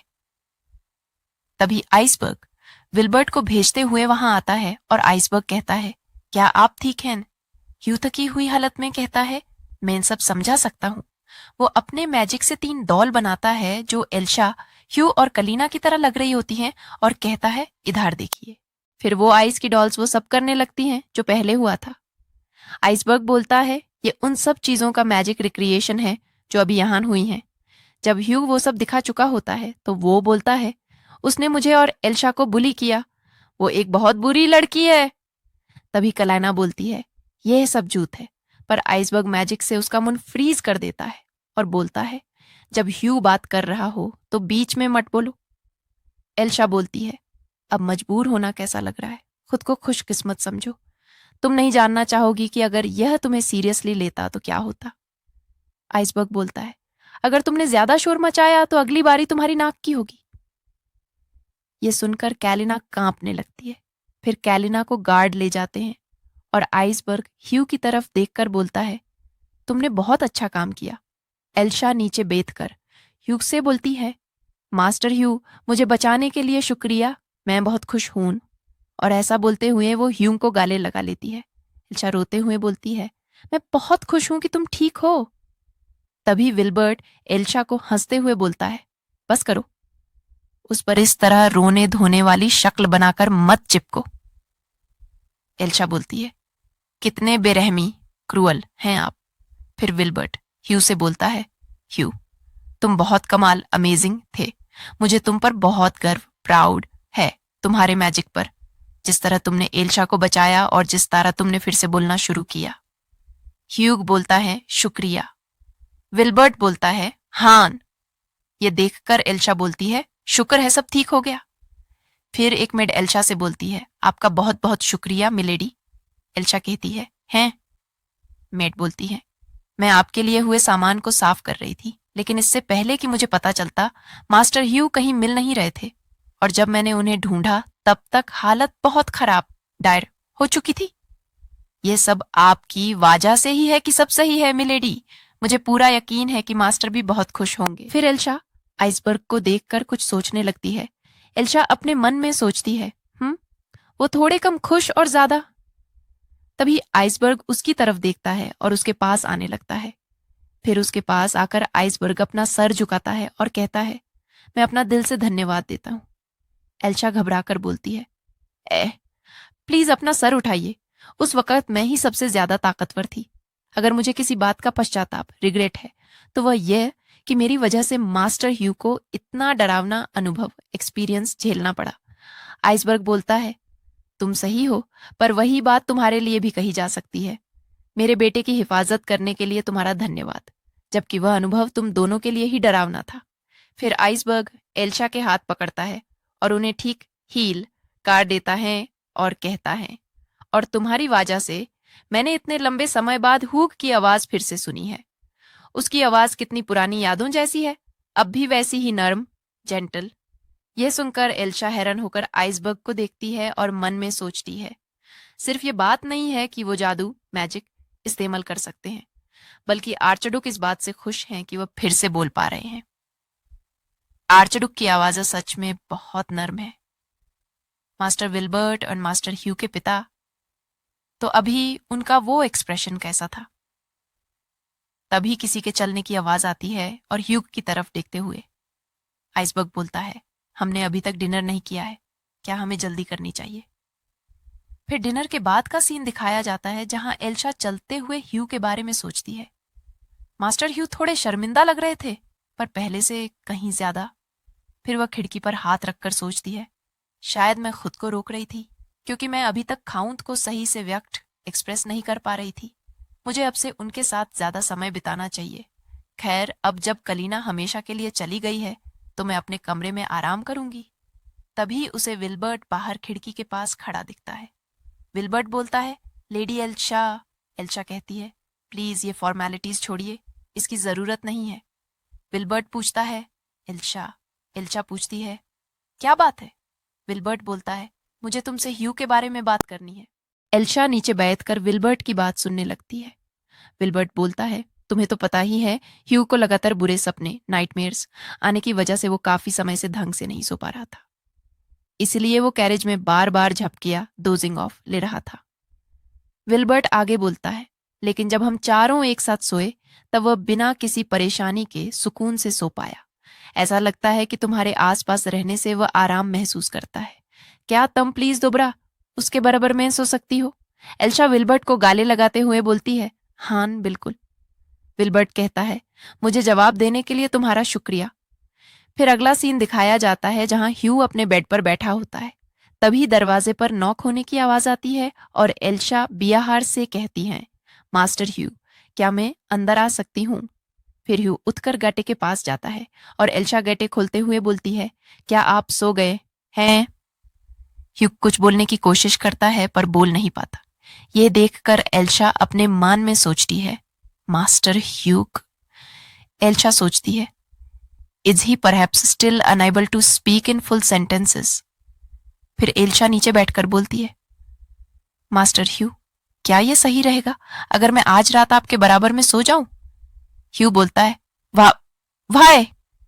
एल्शा मन में सोचती है, मैं कोई ठोस बहाना वैलिड एक्सक्यूज बनाना भूल गई। मैन मास्टर विल्बर्ट पर ब्लेम भी नहीं डाल सकती। फिर एल्शा बोलती है, सच बताऊं तो अगर आप मेरे साथ नहीं होंगे तो मुझे लगता है कि मैं रोते रोते सोऊंगी। यह सुनकर ह्यू शॉक हो जाता है। तभी एल्शा भागते हुए वापस जाती है और गेट खोलते हुए बोलती है, and it's not just me, master Wilbert feels the same. Elsha का अचानक गाटे खोलने की वजह से विल्बर्ट मुन के बल गिरता है। विल्बर्ट उठा हुआ बोलता है, व्हाट्स द बिग आइडिया? तभी ह्यूग विल्बर्ट की तरफ देखता है। विल्बर्ट शर्मते हुए बोलता है, I may or may not cry my self to sleep. तभी एल्शा हंसते हुए बोलती है, there you have it, let's all sleep together tonight. ये सुनकर ह्यूग एक प्यारी सी स्माइल करता है। फिर अगला सीन दिखाया जाता है जहां वो तीनों बेड पर लेटे हुए होते हैं।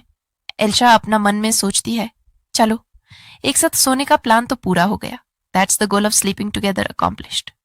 लेकिन मैंने ये कैसे पता लगाया कि उनकी इस इंसोम्निया, नींद ना आने की बीमारी की असली वजह क्या थी? एल्शा ह्यूग की तरफ देखते हुए बोलती है, मैंने सोचा नहीं था। तभी ह्यूग उसे देखकर स्माइल करता है और फिर वह विल्बर्ट की तरफ पलटकर उसे भी देखकर स्माइल दे देता है। ये देखकर एल्शा उसे पीछे से गले लगाते हुए बोलती है, ओ माय गॉश, आप इतने ज्यादा अडोरेबल कैसे हो सकते हैं? मास्टर विल्बर्ट, क्या ये हमेशा से ऐसे ही हैं? विल्बर्ट बोलता है, हाँ ऑफ कोर्स ये हमेशा से ऐसा ही है।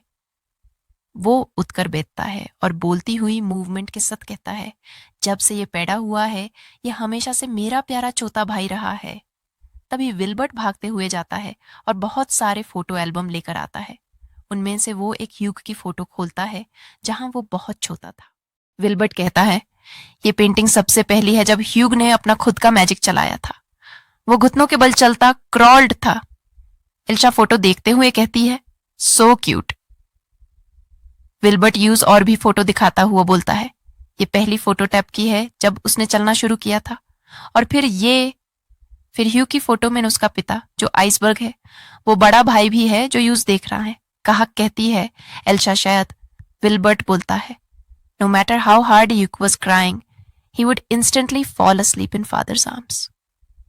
मतलब चाहे ह्यूग कितना भी रो रहा हो, वो पिता की गॉड में आते ही तुरंत सो जाता था।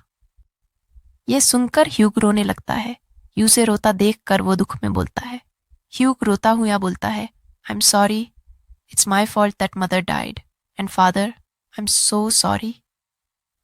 मुझे माफ कर दो, ये मेरी गलती है कि मां मर गई, और पिता भी, मुझे माफ कर दो। विल्बर्ट चिंता करते हुए पूछता है, Hugh is that what you think? Hugh अभी भी रोता हुआ बोलता है, because I was born, because I was selfish, क्योंकि मैं पैदा हुआ, क्योंकि मैं स्वार्थी था। विल्बर्ट कांपता हुआ बोलता है, did someone tell you that? काया तुम्हें किसी ने यह बात बोली है? विल्बर्ट गसे और दुख में पूछता है, ह्यू मुझे बताओ तुमसे यह किसने कहा? ह्यूग अभी भी रोता हुआ बोलता है, नहीं, सब मेरी ही गलती है, इसलिए मुझे सबसे माफी मांगनी है।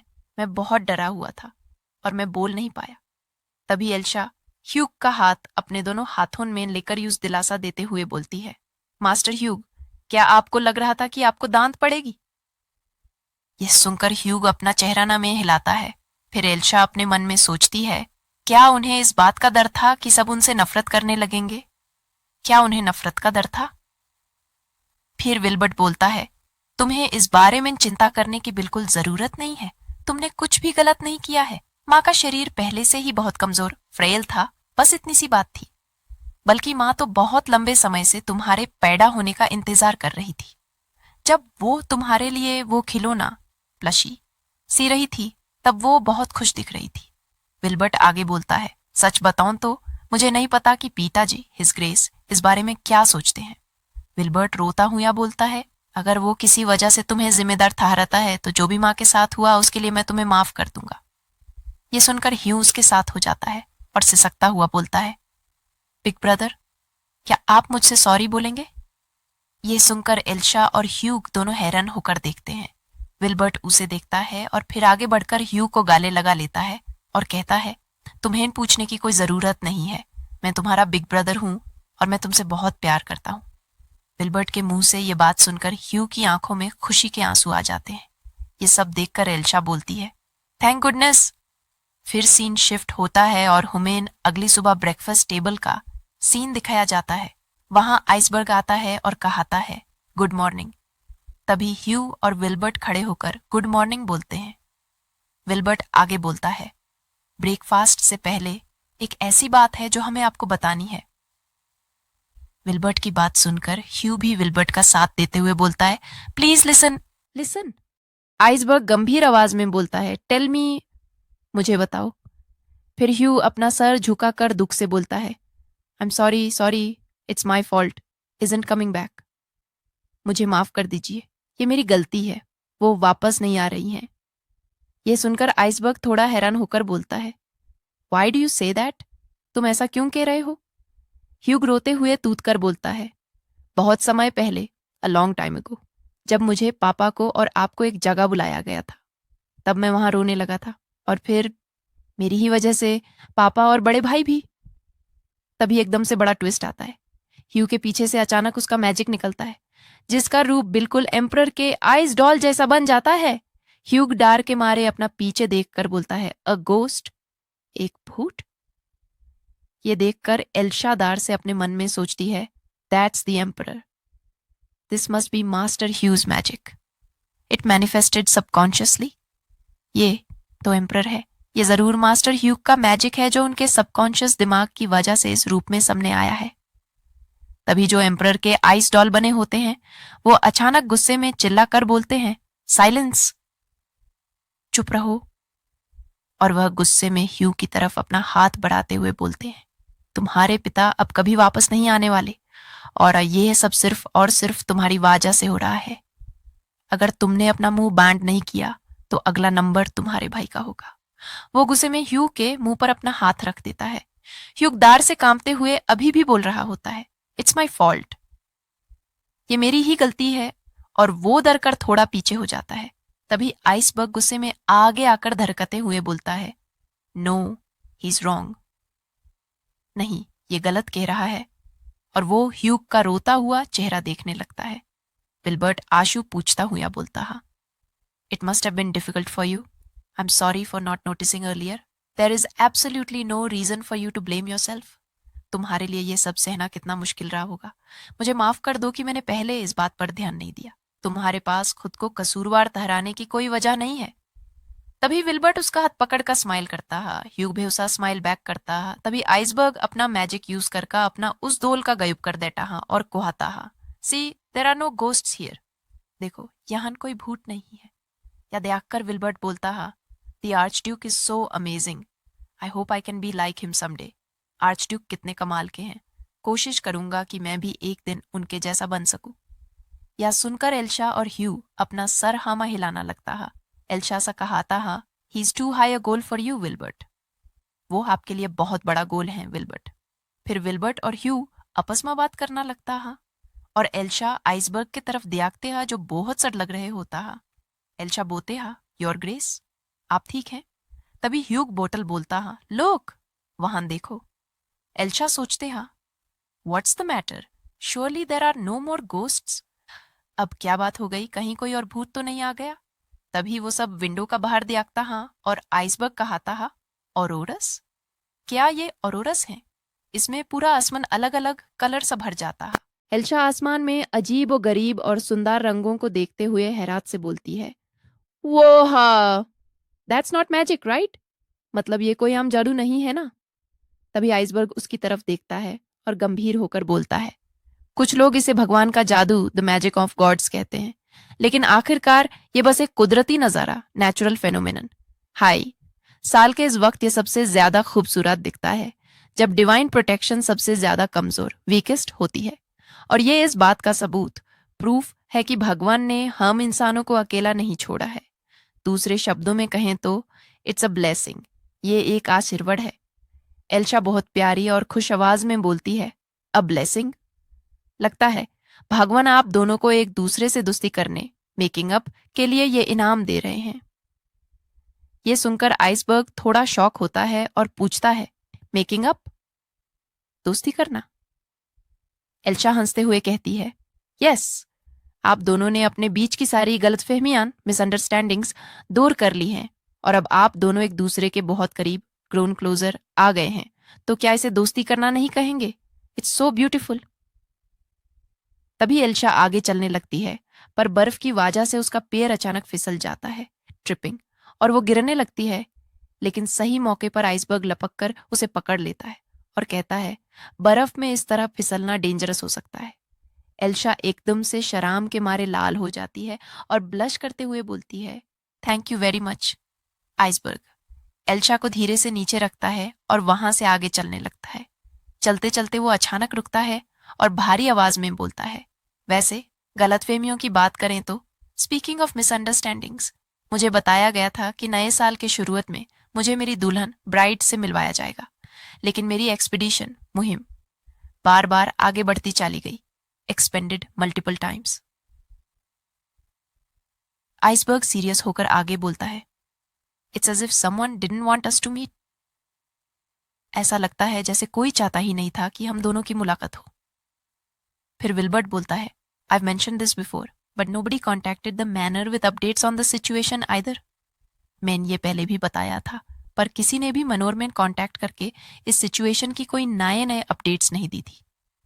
फिर एल्शा अपना मानमा लाते सोचते हा, गहरे ख्यालों में डूबते हुए सोचती है, The Archduke I'm seeing is completely different from the rumors circulating about him in the Empire.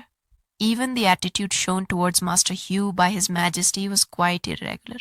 This is clear malice at work here. ये आर्चड्यूक जिन्हें मैं देख रही हूँ, यह तो साम्राज्य में फैली उनकी अफवाहों से बिल्कुल अलग हैं। यहाँ तक कि हिज मैजेस्टी ने मास्टर ह्यूग की तरफ जो रुख दिखाया था, वह भी बहुत अजीब था। साफ पता चल रहा है कि यहाँ पीछे कोई बड़ी साजिश चल रही है। फिर एल्शा आइसबर्ग सब बोलते हा, Nevertheless, I'm glad that we were able to clean up the misunderstanding. जो भी हो, मुझे खुशी है कि हम दोनों अपने बीच की गलतफहमियों को दूर कर पाए। आइसबर्ग बोलता है, Indeed, there's so much more I need to learn, like the Emperor's intentions for this marriage and about everyone in the Archduke family. The first thing I need to do. बिल्कुल सही, मुझे अभी और भी बहुत कुछ समझना होगा, जैसे इस शादी के पीछे एम्परर के असली इरादे क्या हैं और आर्चड्यूक परिवार के हर एक सदस्य के बारे में, जो सबसे पहले चीज मुझे करनी चाहिए। फिर एल्शा बोलते ला, Then why don't we take our time and continue the discussion tonight? तो फिर क्यों ना हम थोड़ा वक्त लें और आज रात इस बारे में आराम से आगे बात करें। आइसबर्ग बोलतो हा, Why? क्यों? एल्शा खाते हा, That's obvious. We have to eat breakfast before Master Hugh's stomach starts rumbling. ये तो बिल्कुल साफ है, हमें इससे पहले ब्रेकफास्ट करना होगा, कहीं नए साल पर मास्टर ह्यूग्स के पेट से चूहे न कूदने लगे। फिर एल्शा हंसता हुआ ह्यूग और विल्बर्ट के लगाना लगलेला उनके पीछे चलने लगती है और पीछे मुड़कर एक प्यारी सी स्माइल देती है।